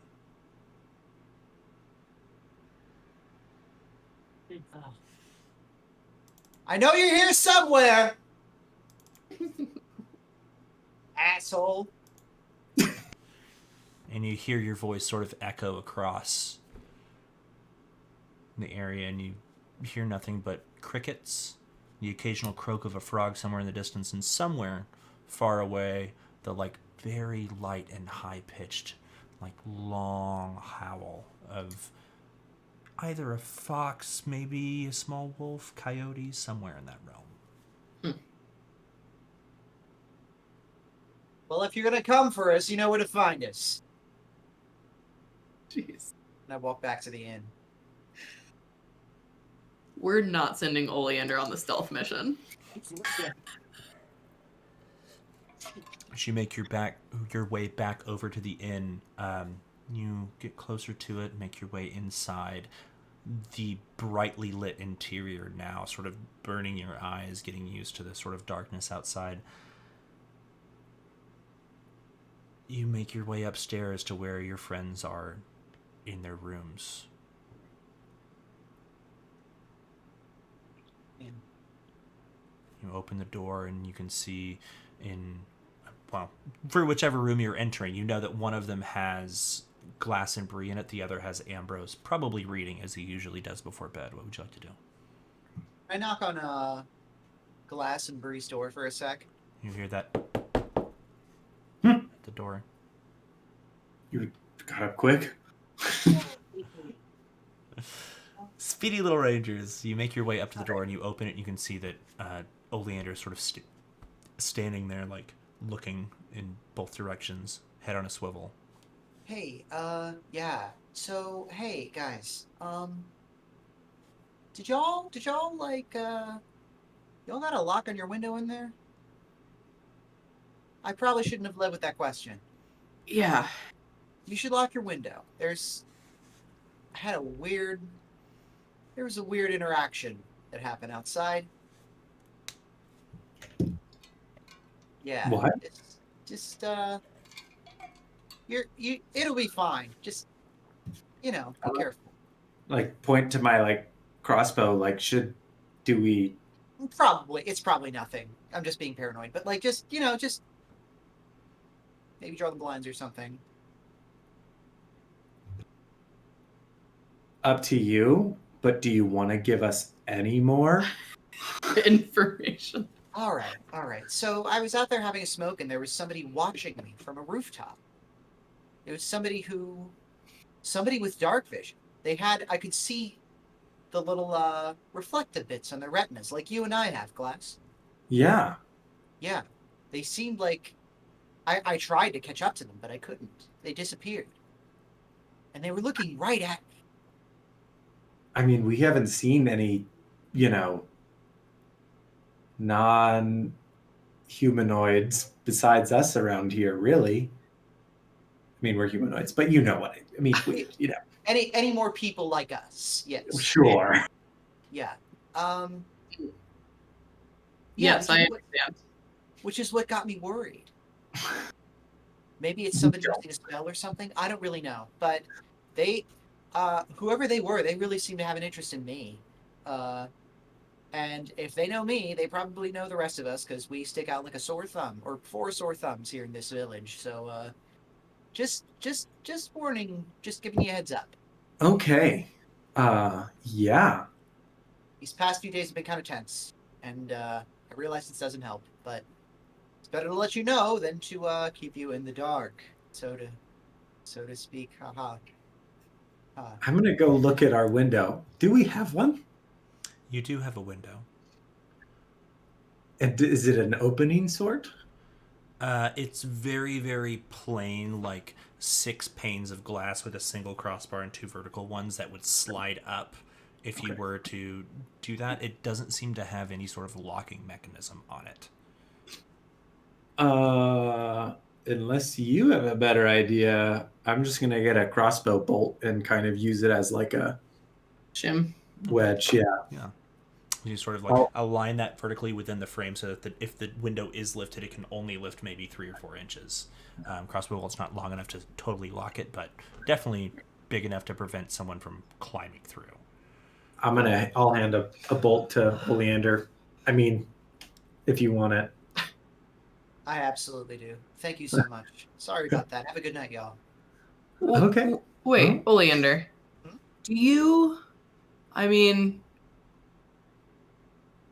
Do you think there might be anybody after you specifically? Mm-hmm. Well, I mean, there's always someone after me, but I just sort of have come to expect. I mean, we're pretty far from BG City. I mean, that's like, why would they be out here though? Trust me, if the people who are after me had gotten to me, I'd be dead by now. Somehow that's not comforting. Ha ha ha ha ha. Ambrose, I would say at this point, as you're sort of buried in your book, with your passive perception, you would have heard sort of the voices of your friends talking in the room next door. The walls in this place are not at all thick. You probably can't understand what they're saying, but you can distinctly tell like the sort of the tone and timbre of the 3 of your allies' voices sort of coming from next door. My room and go to see what's going on, like peek through their door. Yeah, as you're talking, you see that Oleander is just sort of standing there in the hall at the doorway, speaking to Glass and Bree. Hey. Hi. Did room service bring you something wrong, or No, what's it fun? there was an unexpected call from the front desk. Well, you might say. Wait, There isn't a front I don't desk. understand. That's it. I'm putting on my fancy airs and pretending the place is a lot nicer than it actually is because I don't want to tell you that. I've never been to a hotel. Oh, well. There was somebody watching me from a rooftop outside. They had dark vision. I was weirded out. Oh, it's not Glass had the bright idea of putting crossbow bolts onto the windows to make sure that nobody can get in while we sleep. That's the short version. The short version's really good. Yeah. I like the short version. Yeah. Yeah. So Scary. I hesitate to say that it's part and parcel with the exciting life of being an adventurer, but It's probably part of the exciting life of being an adventurer. Parcel, I would say. Yeah. Yeah. Something we're just all going to have to get used to for as long as we do this. I don't think there's anyone we've met recently that would be able to climb on roofs with dark vision, is there? KOJ? King of Jail? Droop? No. But Droop's our little guy. Yeah. Well, I mean, yeah. Droop's our son. I didn't know that. I'm just picturing it being Drew and be like, didn't mean to give you a scare out there. Sorry about that. Gave you a bit of a Big fright. boy, didn't and I won't have any of you talking bad about him. Awesome. I don't. If it could, I don't know. Maybe it's someone. No, maybe no, they want to kill. I'm just joshing you. But yeah, no, I don't think goblins have dark vision, so I don't think it could be him. We can think about this more in the morning after we've all rested. And I'm gonna think about it in my sleep. Good. That's really impressive. You should teach me that sometime. Yes. Will. Go back in. As you all make your way back to your respective chambers, Glastonbury just making your way back to your own beds and affixing the crossbow bolts in a way that will prevent entry. You all eventually tire yourselves out with associating with your various magical items or studying whatever you would like to study or just being lost in your own thoughts. Sleep eventually finds you unless there's anything else anybody else would like to discuss or talk about before bed this evening. And I'm just gonna tell Winchester to sleep by the window and keep an eye out. Window Chester. there's no is Winchester nod. still in his wolf form? There's no nod or oh, he is. Oh, Yeah. shit, that's right. I keep thinking he was in his owl form perched on your shoulder. That would have caused a bit of a ruckus in the whole tavern if I thought about that. But that's okay. He's just a big puppy right now, and he's going to sort of climb up onto the very small, shitty makeshift desk that sits underneath the one window that you have in your room, next to the single sort of that fluted glass of an oil lamp that sits there, and just sort of curl up. You can see that he sort of is sitting with both eyes pointed out the window, the long gray tail sort of wrapped around his feet, and all three eyes just sort of focused intently out the window as the two of you fall asleep. And then as Oleander and Ambrose, you also find sleep. The next morning, you all awaken without any sort of issue or intruder. What would you like to do on this day as you begin your preparation for the day? Ambrose, you have the option to swap out your spells if you need to do anything like that. What is the menu for the day as far as the group's activities? Well, we need to go talk to Harbin. Get that reward. Maybe visit our buddy in jail. Maybe make Harbin feel bad a little bit. Yeah. Personally, I, Ambrose, look forward to making him feel bad. Mhm. I don't think we made him feel bad enough the first time we met him, Mhm. and I think we should try harder this time, team. You have a real anti-authoritarian streak, I've noticed. Yeah, and Harbin sucks. Yeah. He Okay. does suck quite hard. I won't lie. So making your way down into the saloon and bar and inn and restaurant area of the downstairs of the Stonehill Inn, you have whatever you would like for breakfast, whether that be whatever cooked goods Toblin and his wife have made for you, or just a glass of ale, depending on your proclivities. You douse your meal, feeling reared and ready for the day, unless there's anything anyone would like to do in particular in that regard, and make your way over towards the town master's office to have a chat with Harbin Western. You make your way up to, yes, Ambrose. I was just gonna say, at some point when Oleander and I are alone, I'd like to kind of lean over to them and say, like, so, remember that time when we kind of met, but we didn't really meet, and there were, like, your siblings, and they were trying to kill you? Yeah, yeah.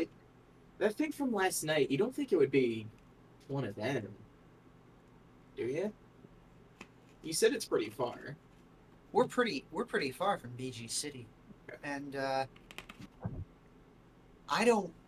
The thing is, like, I was joking with the gang last night, but I feel like if Quaker or Foxglove wanted to off me, they would probably do it to my face, so I would know it was them.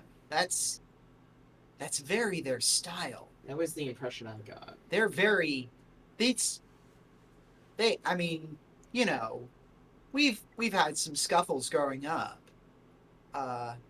and you know they've tried to poison me so many times. I've kind of forgotten how many times they have. So you know, like they've already gone the indirect route. I feel like if they were to do anything, it would be direct. I don't know why somebody would be lurking atop the shadows of the buildings, surveying me. I assume it's because they're someone who would stick out, but okay. We'll just have to keep our eyes open for unusual characters. Yeah. Here's a question for you, Ambrose, actually. And this might be something you need to do an intelligence check if you want to check your intelligence. I'm not saying that as part of game mechanics. I'm saying that because you're smart. And I'm Big brain. you're the smart one and I'm the flashy one. Big hat, big brain. Do you know what Fearbolgs can see in the dark?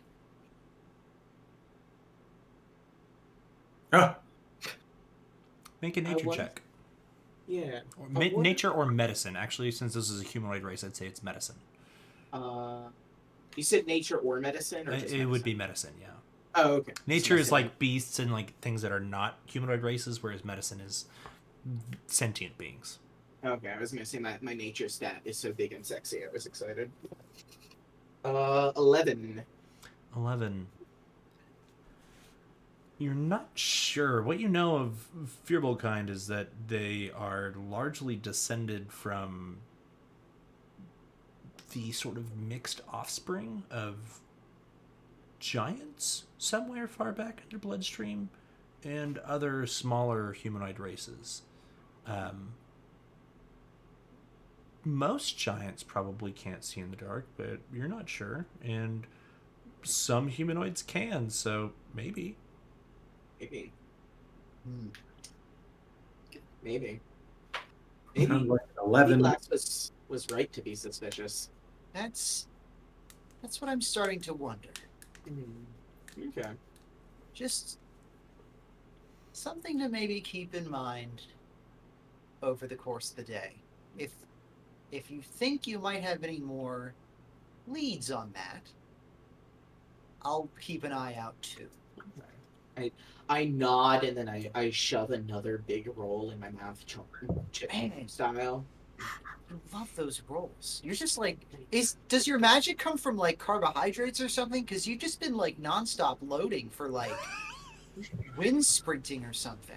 That's how it works.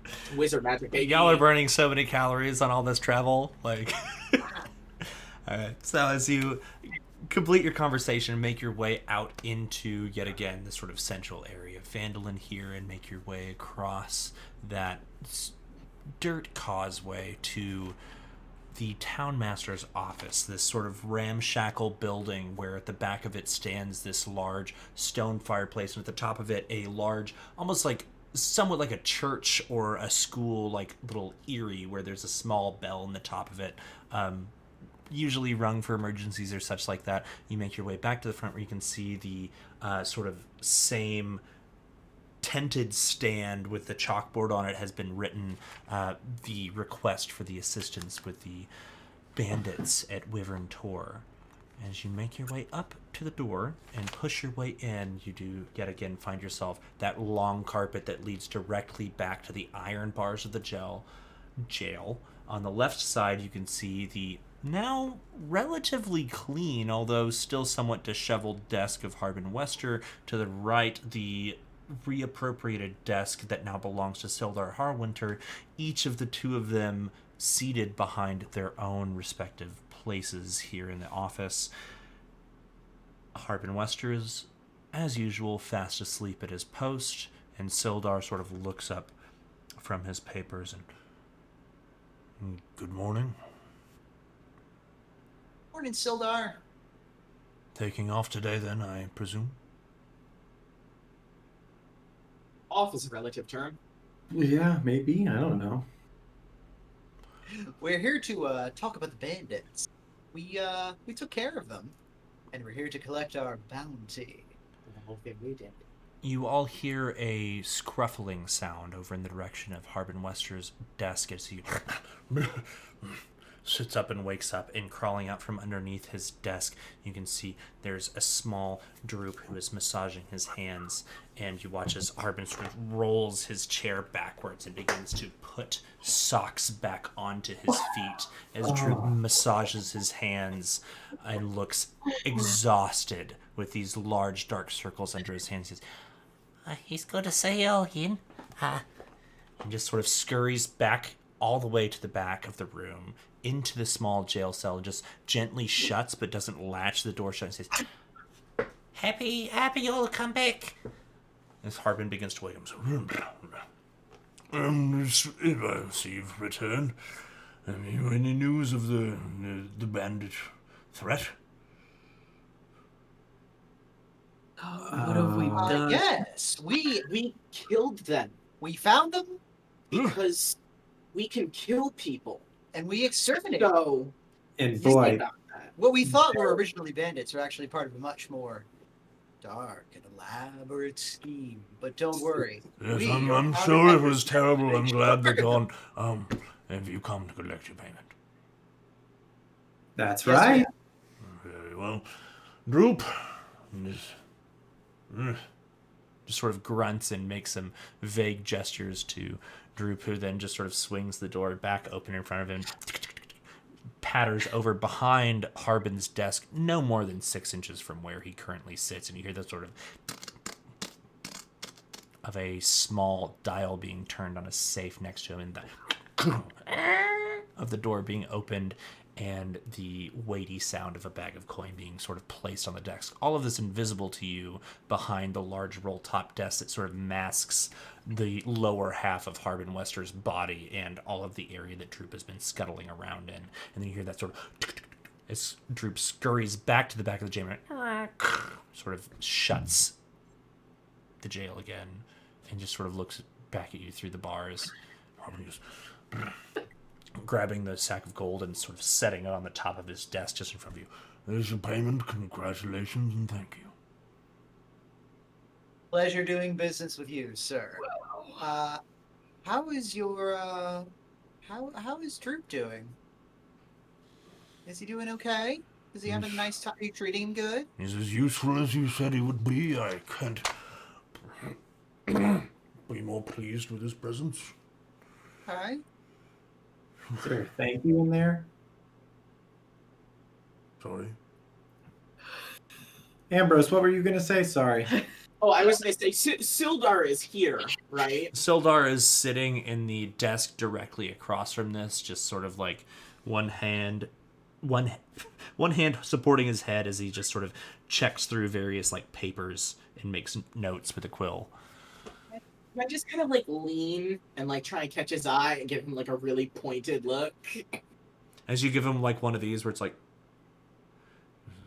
what are you trying to convey with this look? Like, the look is something along the lines of you're really letting this happen, this whole thing.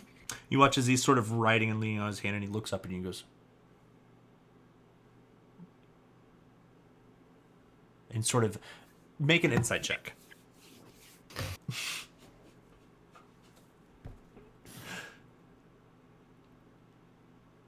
That'll be a 9.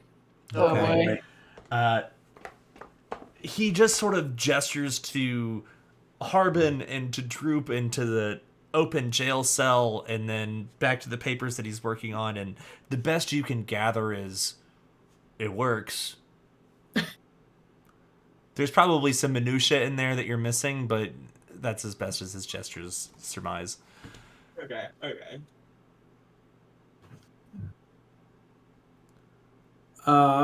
Well, it seems like a great match for everybody. I've never been busier in my life. Never been more busy in your life? Yeah. Are you happy, Drew? Oh, Do you need our help? yeah, no, I'm feeling pretty good. Harbin doesn't beat me or hurt me or make me do anything. He doesn't scare me ever because he doesn't move very quick. So I'm not feeling too bad about it. Okay. All I gotta do is grab things and fetch things and put myself back in jail anytime and not do anything. That's the Back in rules, your right? kingdom. And Harbin just goes, yes. Should you be unoccupied back in the jail?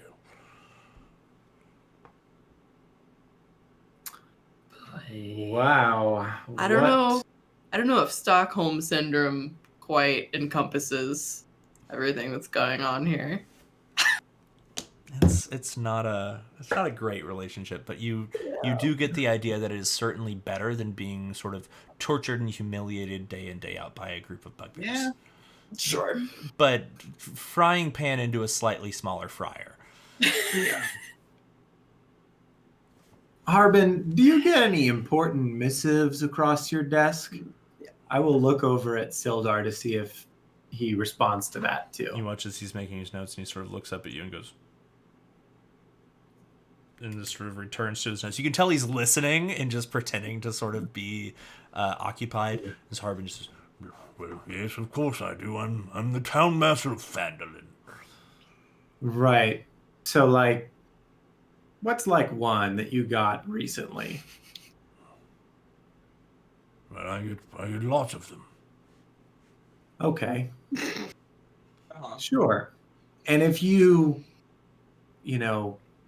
got something that would be helpful to us, you would let us know. I suppose I would, as you've found yourselves to be both allies and fair friends of Phandalin and its people. Right. And so if you did possess information and you didn't give it to us, would that be a good or a bad thing? Sildar does disregard the parchment that you had procured rather auspiciously from my desk. At which point, Sildar just sort of looks at him and says, yes, I suppose it is. And he says, well,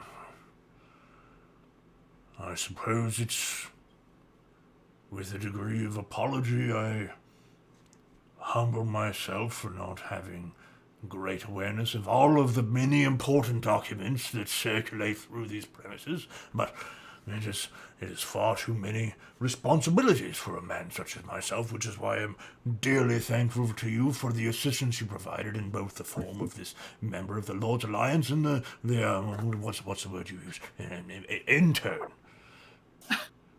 Right. Let me just remember what you said. Far too many responsibilities Yeah. Thank you for writing it down. for a man such as myself. Oh, yeah, that's right. Sounds about right. Yeah. Fine. Great. So that's what you said. It is, yes. Why are you writing that down? He sort of cranes his neck to look over the edge of the desk. Just seems important. We just like to keep a record of our adventures so that we can let people know about No, well, I can't wait to see what sort of starring role I have in Oh, yeah. whatever I'm sort sure of it'll be really exciting. documentation there will be. At which Oh point, yeah. Harvard, let me get your picture for the book. as you speak the command word, you watch as Harbin just sort of about halfway through, and you get this horrible image of him with one eye shut and the other sort of coughing into one hand. Yeah. It's kind of imagining there's a great picture of Winston Churchill right after someone took a cigar out of his hand, and he looks like a giant baby. Yeah, there is. That's Yeah. exactly what's going on in my brain. Mhm. So Without much further ado, you have received your 100 gold payment from Harbin Western, and is there anything else that you would like to take care of while you are here in the Townmaster's office? Hmm.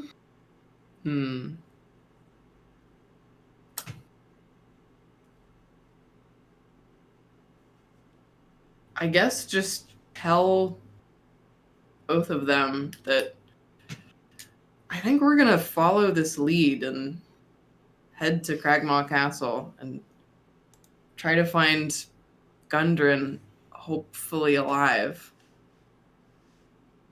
oh yeah, this is important to your town. You got any like reserves or anything? Reserves of what? I don't know why I asked. Just helpful stuff, potions or Just got potions. No. yeah, Yeah. cool. Well, thanks anyways. We'll let you know all about how it goes. You watch as he sort of reclines himself back into his chair and just sort of tips that nasty top hat back over his eyes and snaps his fingers, and you watch his troop sort of scuttles back over and resumes his location back underneath Harbin Wester's desk. And just goes, no, the left foot this time. Yes. Oh god. Gang, do we want to do anything about that now or later? Those are the options.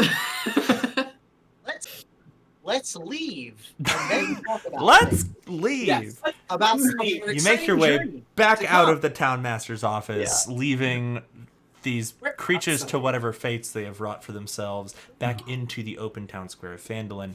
It is now, I would say, burgeoning on maybe 10, 11 o'clock in the morning. The day is actually, since this may be, depending on if you do or do not leave town on this day, I'm going to introduce a system of you as players deciding what the weather for the day will be. So, would someone like to please roll for me a D8? And remember, I'll who's do it. rolling when, Yeah, we'll all go take ahead, Bree. turns, and it'll be fun that way. But Oh, it's a black hole. Okay. Oh god. I rolled a 1. That's good, right? Great. Oleander, last night as you were having your cigarette and you witnessed that vision, you remember watching your breath sort of form in front of you. Yes. Wait a second. Bree's a hobbit. Bree's a halfling. You can't get a 1. It's only on a D20 for ability Yeah. checks, unfortunately. There's so much Not that- bad. I thought I was being so smart. This Anyway, is just rolling on a table, unfortunately. Delightful. Spinning So- the tail.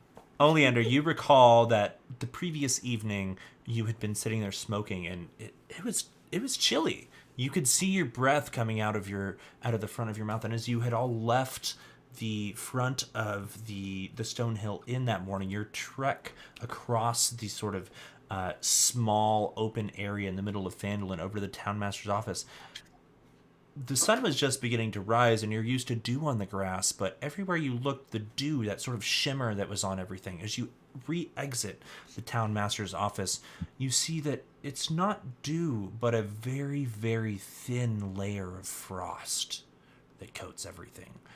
Overnight, it seems a cold snap has fallen.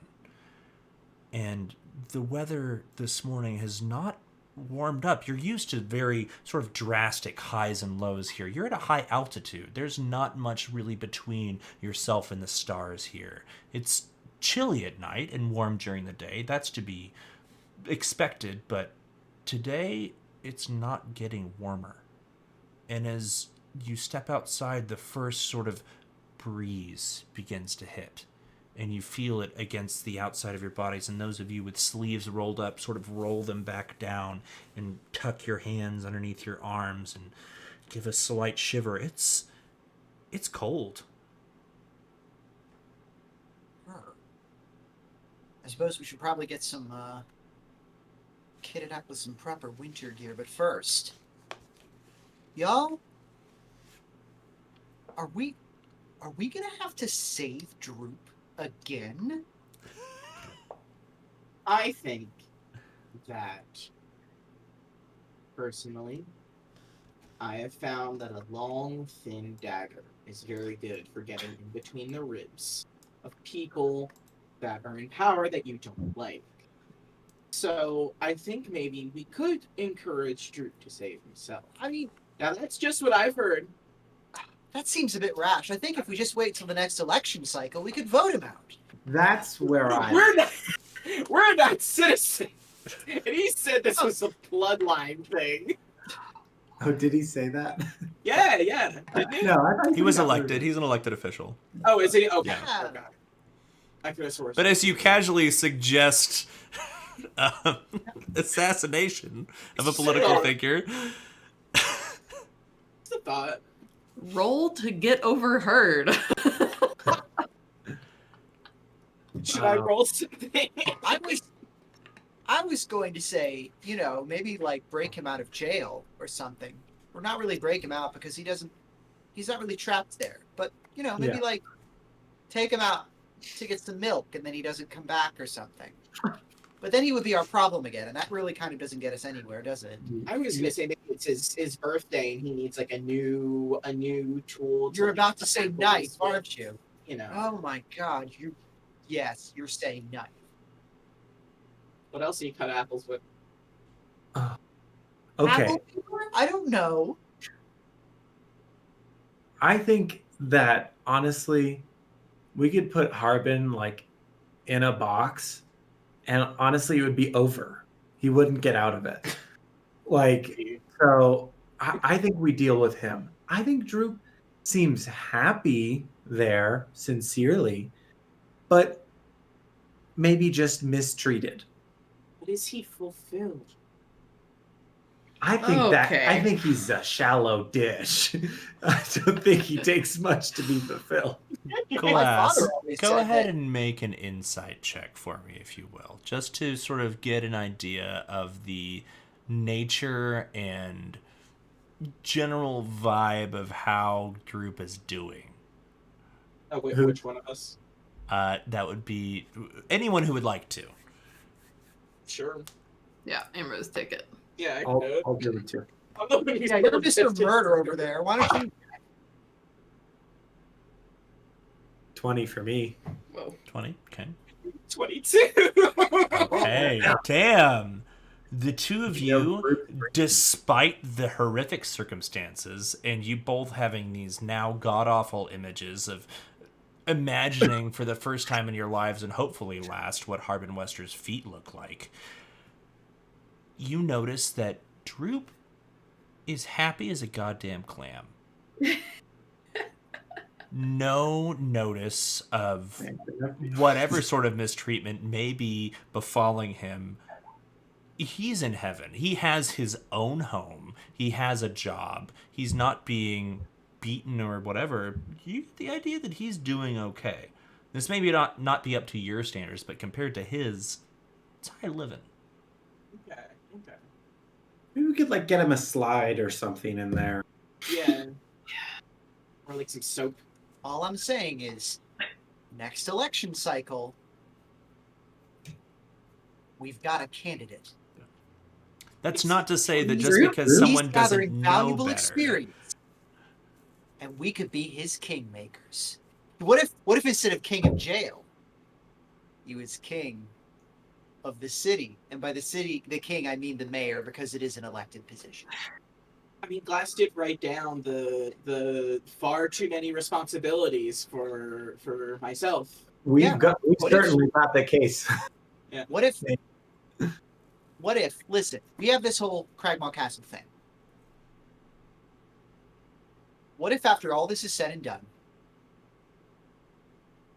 we help Drew get elected. Because I think he would be a fantastic leader to this town. You guys, Droop likes what he does.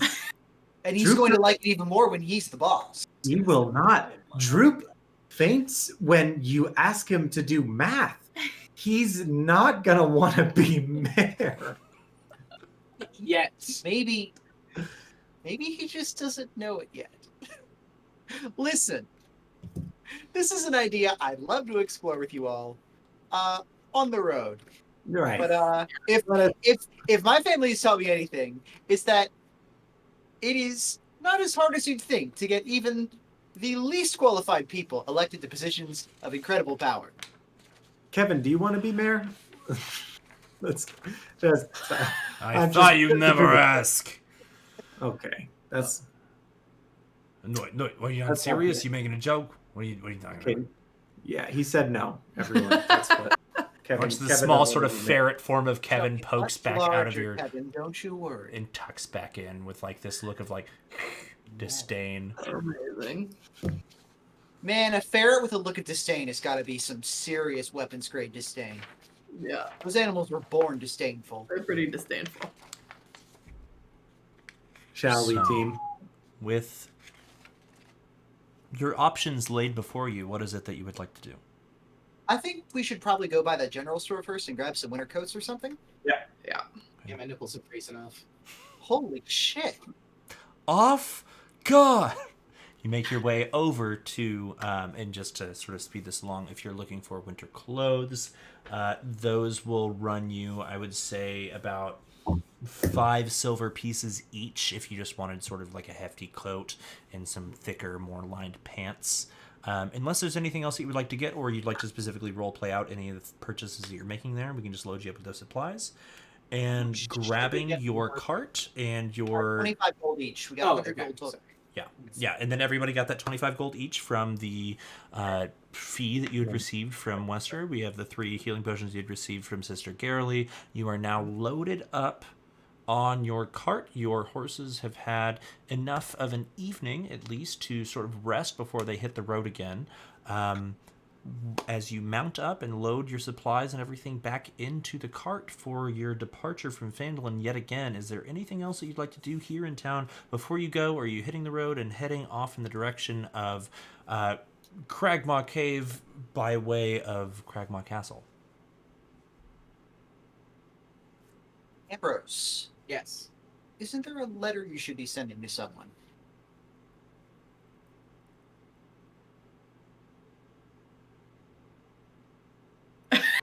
I'm going to go to the postal office. Okay.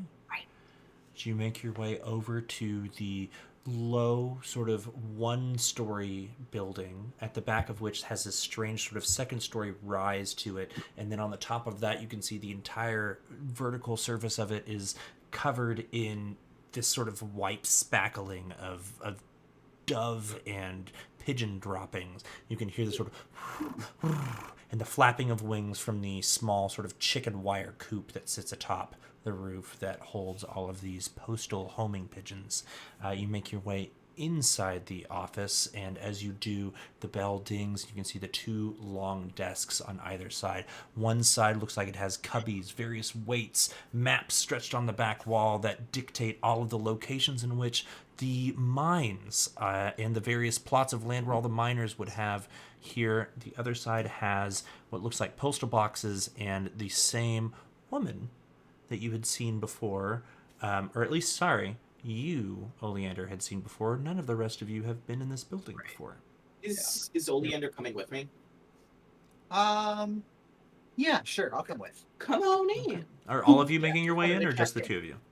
I don't like mail. No? Nah, I'll Okay. stay outside. I don't actually. Oh, okay. I'm in character Horny thing. Club! The 2 of you just sort of post up outside. Oleander and Ambrose make your way inside. See. Welcome back. Do you have a success to report to me, tall one? We're working on it. Soon, trust me. I'm looking forward to hearing about your progress. If I may ask, then, what brings you back so soon? we got a friend here who wants to mail a little letter. I'm gonna send a letter. Very well. What is the destination? Um, what is the destination? Are you asking God? What letter are you is sending? any of our destinations? Dear Lord, what is the destination? What letter are you attempting to send? Oleander, this is the one that's supposed to go to Sandra. correct? You said you had connections with libraries. You said you'd set up cause Oh yes. Cassie Okay. Black. Okay. Okay. I was gonna wait until we got to a library, but that's actually a better idea.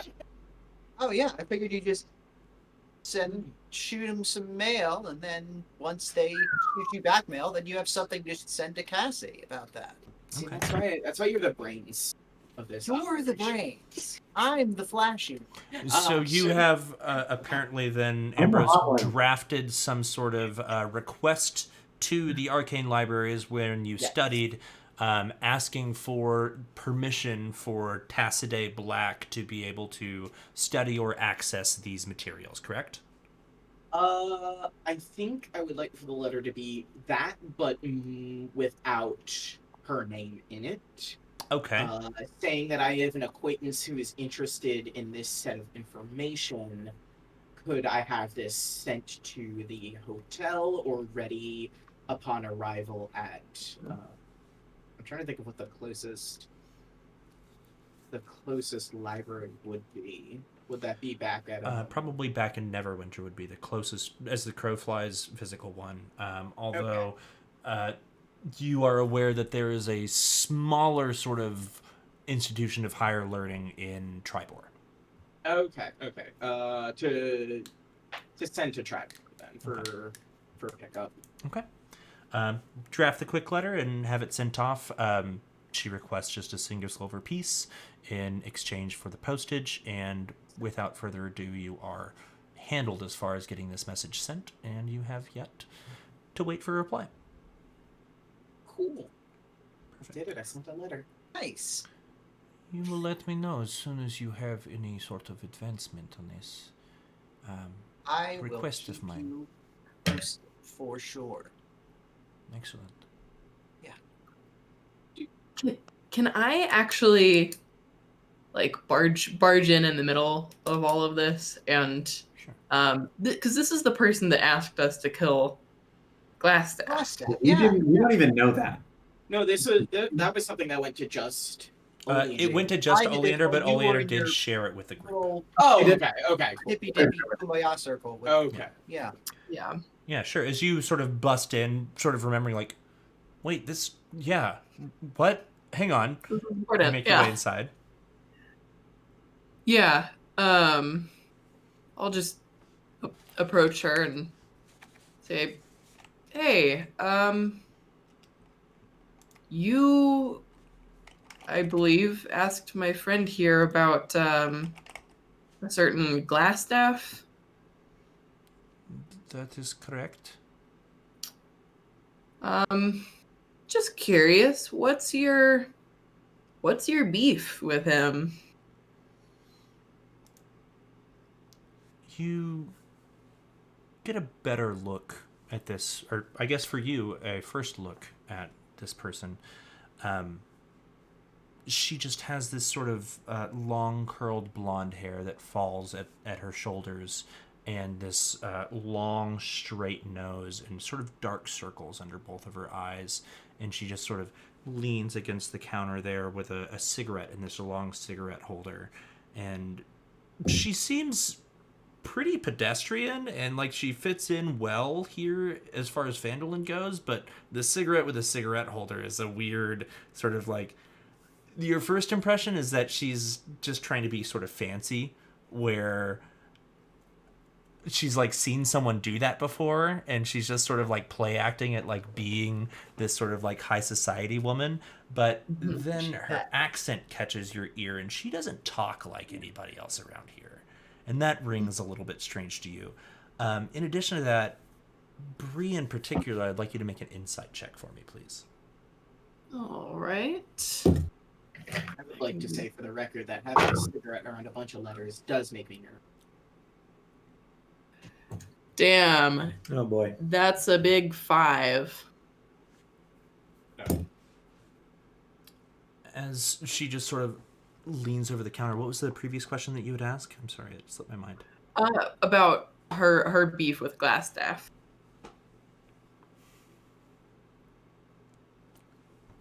The Red Brands have been causing trouble here in Phandalin for longer than I would be comfortable with, longer than most of the people who live here are comfortable with. I hear things from time to time. I listen to those who speak. And sometimes, at least when they were roaming the streets here before your group came in and ran most of them off, I heard the Red Brands speak to each other, and I always heard the name Glassstaff. And what I know is that if you cut off the head of the snake, the body dies with it. Grows back. Which is why I've asked your friend to ask you to find him and eliminate him so that this problem doesn't return. Go ahead, and everyone who's listening, go ahead and make an insight check. I get, well, yeah, I guess I Oh, dear. was waiting to say that I was gonna kind of like wait in the doorway if everyone's in there. But 16. I got a 4. Ooh. I got a 14. Okay. Ambrose, you get the idea that she's not being dishonest, but she's very, very carefully choosing her words. Whatever it is she's trying to communicate, you're definitely not getting the whole story.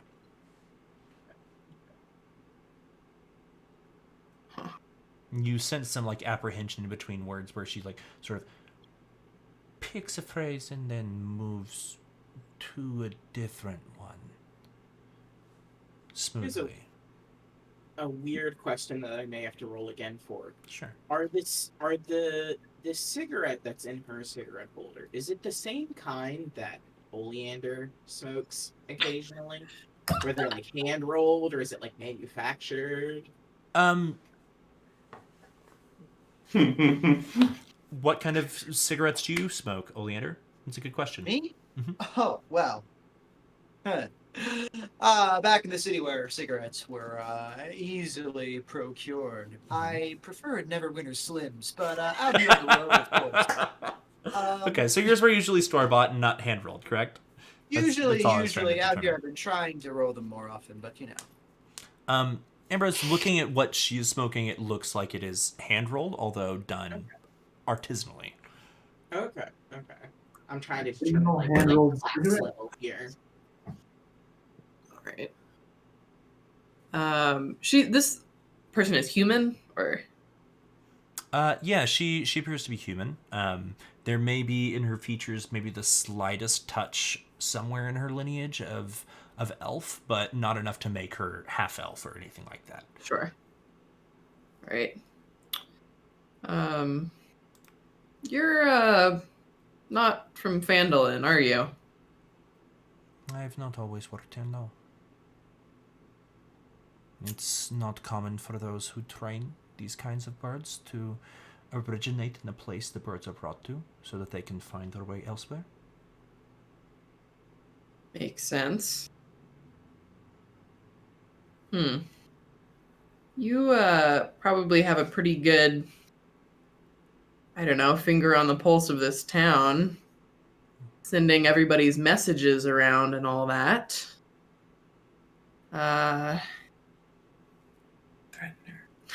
Do you, besides the Red Brands, has there been any untoward activity around town recently? Anybody sneaking around under windowsills? You see her sort of pause for a moment and give like just a little faint grin. It is not that I'm aware of, but I'll be sure to let you know.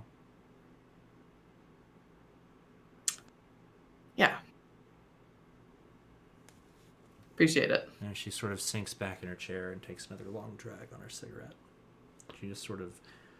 All of you are noticing during this entire conversation, regardless of who's been talking, her vision has been very much trained on Bree. Shit. Okay. What are you guys doing? As you step in, Glass, and now see that like in front of this long desk with these like cubbies full of like missives and letters all in different spots labeled to everything, and you see this one woman sort of leaning back in her stool smoking a cigarette, and the three of your friends just sort of huddled around her, leaned over on the desk intently as she just sort of calmly looks at the group of them, and they turn their heads to look at you as you enter. Are you guys like bargaining to get a better deal on your mail? I'll go up and just put 2 silver on the table. Okay. Stamps are so expensive. Boy. Your friend has a point. What is it that you wish from me? She sort of reaches over and slides the 2 gold into like a pocket I said underneath the silver. desk. Oh, sorry, silver. Pardon me. What am I going crazy here? What am I made of money over here? I get money, thank you. Rats, yeah, jeez I Louise. mean, I gave her that letter already. Yeah, you did, and you also paid for it, and then she got 2 more silver that she just sort of... Yeah, whatever. It is a great question now. What is it that you all wish from me? This seems... Is it Do you all wish to mail a letter? Sorry. Do you all have letters to send? What is this mysterious male woman doing? Is she the murder She's one? not a mysterious male woman. She's just a male woman. Yeah. Yeah. What she's doing here is the mail. She's manning the post office. I don't know why we're all freaking out. We. Yeah, Is it go for because she's No, I bored? figured. Because No, but the cigarette certainly does something. Ambrose, what were you gonna say? Oh, I was gonna say, I want to know more about birds. I want to know about her knowledge of the mail system. I would like for her to tell me the extent of her knowledge. Make a persuasion check for me, please. Okay. My persuasion stat is so big and high. That's okay. Ooh, 16. 16. She gives you a fairly detailed, although succinct, rundown of the way that she's able to basically bring birds from various places that are shipped over via land and then retain them, label them for which city they're from, and then when a message is sort of attached to them, release it where it will track its way back to its original location, making a fairly decent network across a lot of the land, including some birds that she has trained to a point using some arcane magics that she is able to actually direct to different places regardless of where they are from. Okay. I assume that I probably know this already, but I'm just trying to figure out if she's lying. Okay. I love I want to ask her how the postal service works. She does that. You get the idea from this description that she gives you. Make one more insight check, because we're just insight checking fucking everything tonight. Don't trust anybody. I'm just gonna whisper to Bree. I thought I was more bored outside, but I'm more bored in here. As you Lucky argue with this 13. person. Lucky 13. Okay. She seems like she knows the postal system. Okay. You catch a very faint hint of simultaneous boredom and a little bit of, what's the word for it? Sitting here and just sort of smoking her cigarette and explaining this and having all 4 of you just sort of hanging on her every word. She's just sort of like, You losers. what's wrong with you? Sure, I'll tell you about my birds. You want to know about my birds? It's not that interesting. That's the sort of attitude that you're getting from her. But at the same time, that laugh is not just because it's funny, but because it seems like she's like excited that she's getting something out of it. Maybe she just likes to fuck with people you don't know. She a freak. Well, I'm fascinated. I thoroughly enjoy my time in the post office.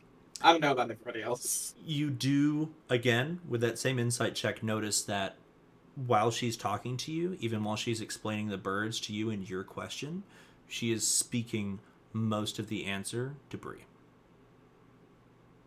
Interesting.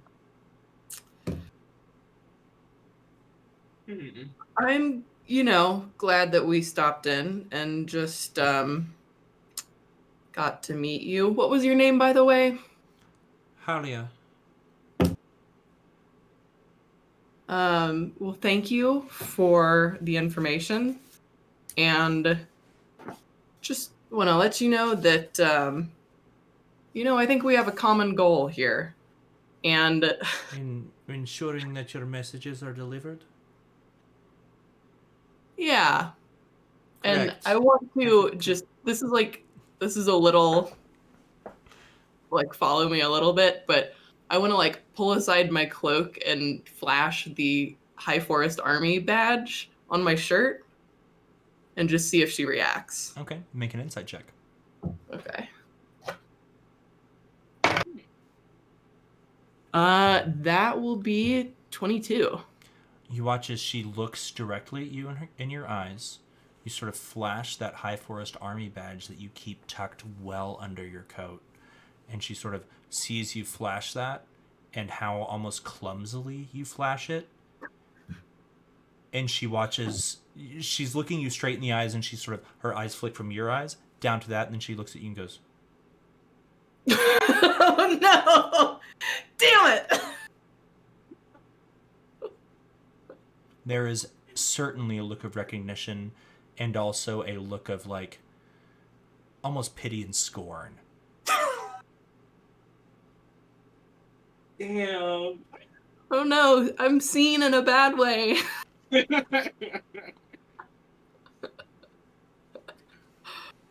Mortified At which point she experience just sort of of takes her cigarette and she blows sort of directly at you and says, "Have an excellent day." And then just sort of leans back in her chair again and looks towards the door. Well, this all seems like a good, just whole moment of our lives. So I'm just You're gonna not look having fun at the post office, Glass? I mean, There's so honestly, many fun things to do. We could apply for a passport photo. You could steal the little stickers that you put on letters that you can, like, write things on. You can write root things and put them up around town. We could buy Easter seals. okay, I'm just gonna leave the end of my sentence, and I leave. Yes, let us Okay. all be away. All right, everybody making your way out then? Yeah. Make your way back out into the sort of area in front of Fandle, and your wagon is all packed up and ready to go. Bree, you don't really know what to make of this, but you definitely know there was something weird there that had to do with you most certainly at least being recognized, and then you feel almost a sense of shame for not recognizing them back, if that is even a thing. Yeah. And as you make your way over to the cart, we did take a long break today. I'm happy to continue going. We are sort of at our 10 o'clock mark. Do you guys want to keep playing, or is this a good beat to cut it for the evening? We could cut it here, because I know. Then we Yeah. will pick up next week. I keep writing stuff to be like, oh, you guys will get through this in like 30 minutes, and we'll just go into other stuff. And it takes a whole episode. It's my favorite. Y'all do everything. No, it's great because there's so many more story like things that have happened here that I wasn't expecting. That has been sitting there in that spot since the very, very start of the campaign and has not yet been explored by you. Wait, was something So flashing your tits? we- That, Yeah, that's what it looked like. You were like, And Literally, like the second we get outside, what's that about? We will pick up from there and see what that's all about next week here at 7 p.m. Pacific time on twitch.tv/thehelpaction. Thank you so much for everybody who has been here. We do, I think, have some new donations tonight, so I'm going to go ahead and read Right. those notes really fast. Let me pull up Tiltify really quick. 200 even. I hope it's rude things. Yeah. Oh So- yeah, I hope I got some hate mail. Nope, it's explaining how the post office works. Oh, I'm logged into the wrong Twitch account. Now I gotta go do that really fast. Does anybody else have Tiltify picked up? Does somebody else want to read it really fast? I can log out, but it might take me a second because I think I have to get into my email and all this other stuff. Let me open the page. I definitely, when we were talking about Droop again, I just had this vision in my mind's eye of Evan like crying and burning pages that he's written. Just- Of what, like shit that like Droop would be Like, doing? fights and, like dungeons and shit. And it's like, I guess I need to Just- make more room for Droop. Oh, yeah, I can see the, I'm I just can see like- the thing. Yeah, I can know when they're from. So No, I know. The last episode's last contribution was from Evan's boyfriend Koi Husky. So the two for this stream are from Spiral Staircase, or rather Spiral Staircase without any vowels. So Spurlsturks donates $20 and says, "Hi." That's a That's friend of fine. mine. Thanks, Doug. Hi, Appreciate Spyro. you. Bye. And Dan P donates $20 with a little heart, with a less than 3 and a 3. So thank you, thank you both. Thanks, Dan and Doug. Appreciate you. Thank you, everyone, for sticking with us through that Yeah. technical difficulty. Yeah, that means a lot. Yeah. yeah, it Yeah, seemed definitely. like it stopped after we came back from Yeah, it break. was totally fine Yeah. once it came back. So No that's problems awesome. after that. This is how the streams usually are. I promise. There's rarely any technical issues. Really. Yeah. We did it. Yeah. Thank you so much, everybody, for tuning in. Thank you for those of you who donated. We really appreciate you. Anybody else, if you had a good time tonight, you'd like to support our charity of choice, don't send your money to us. Send it to Transgender Law Center via our links. We appreciate you. We'll be back with hopefully less Droop and more action next week. Okay. Just no. kidding. I'm just kidding. More Droop. Always Droop. Droop's going to be in the party next week. It'll be great. Everybody likes Droop. Everybody loves Droop. As the Citizen group Droop. does actually get to the title of my notes for this, which is The Road to Cragmaw Castle, which we didn't even approach yet for this session. So that'll be fun to dig into. Love you all. Thank you for sticking with us. See you next week. Goodbye. Bye, everybody. Wow.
you.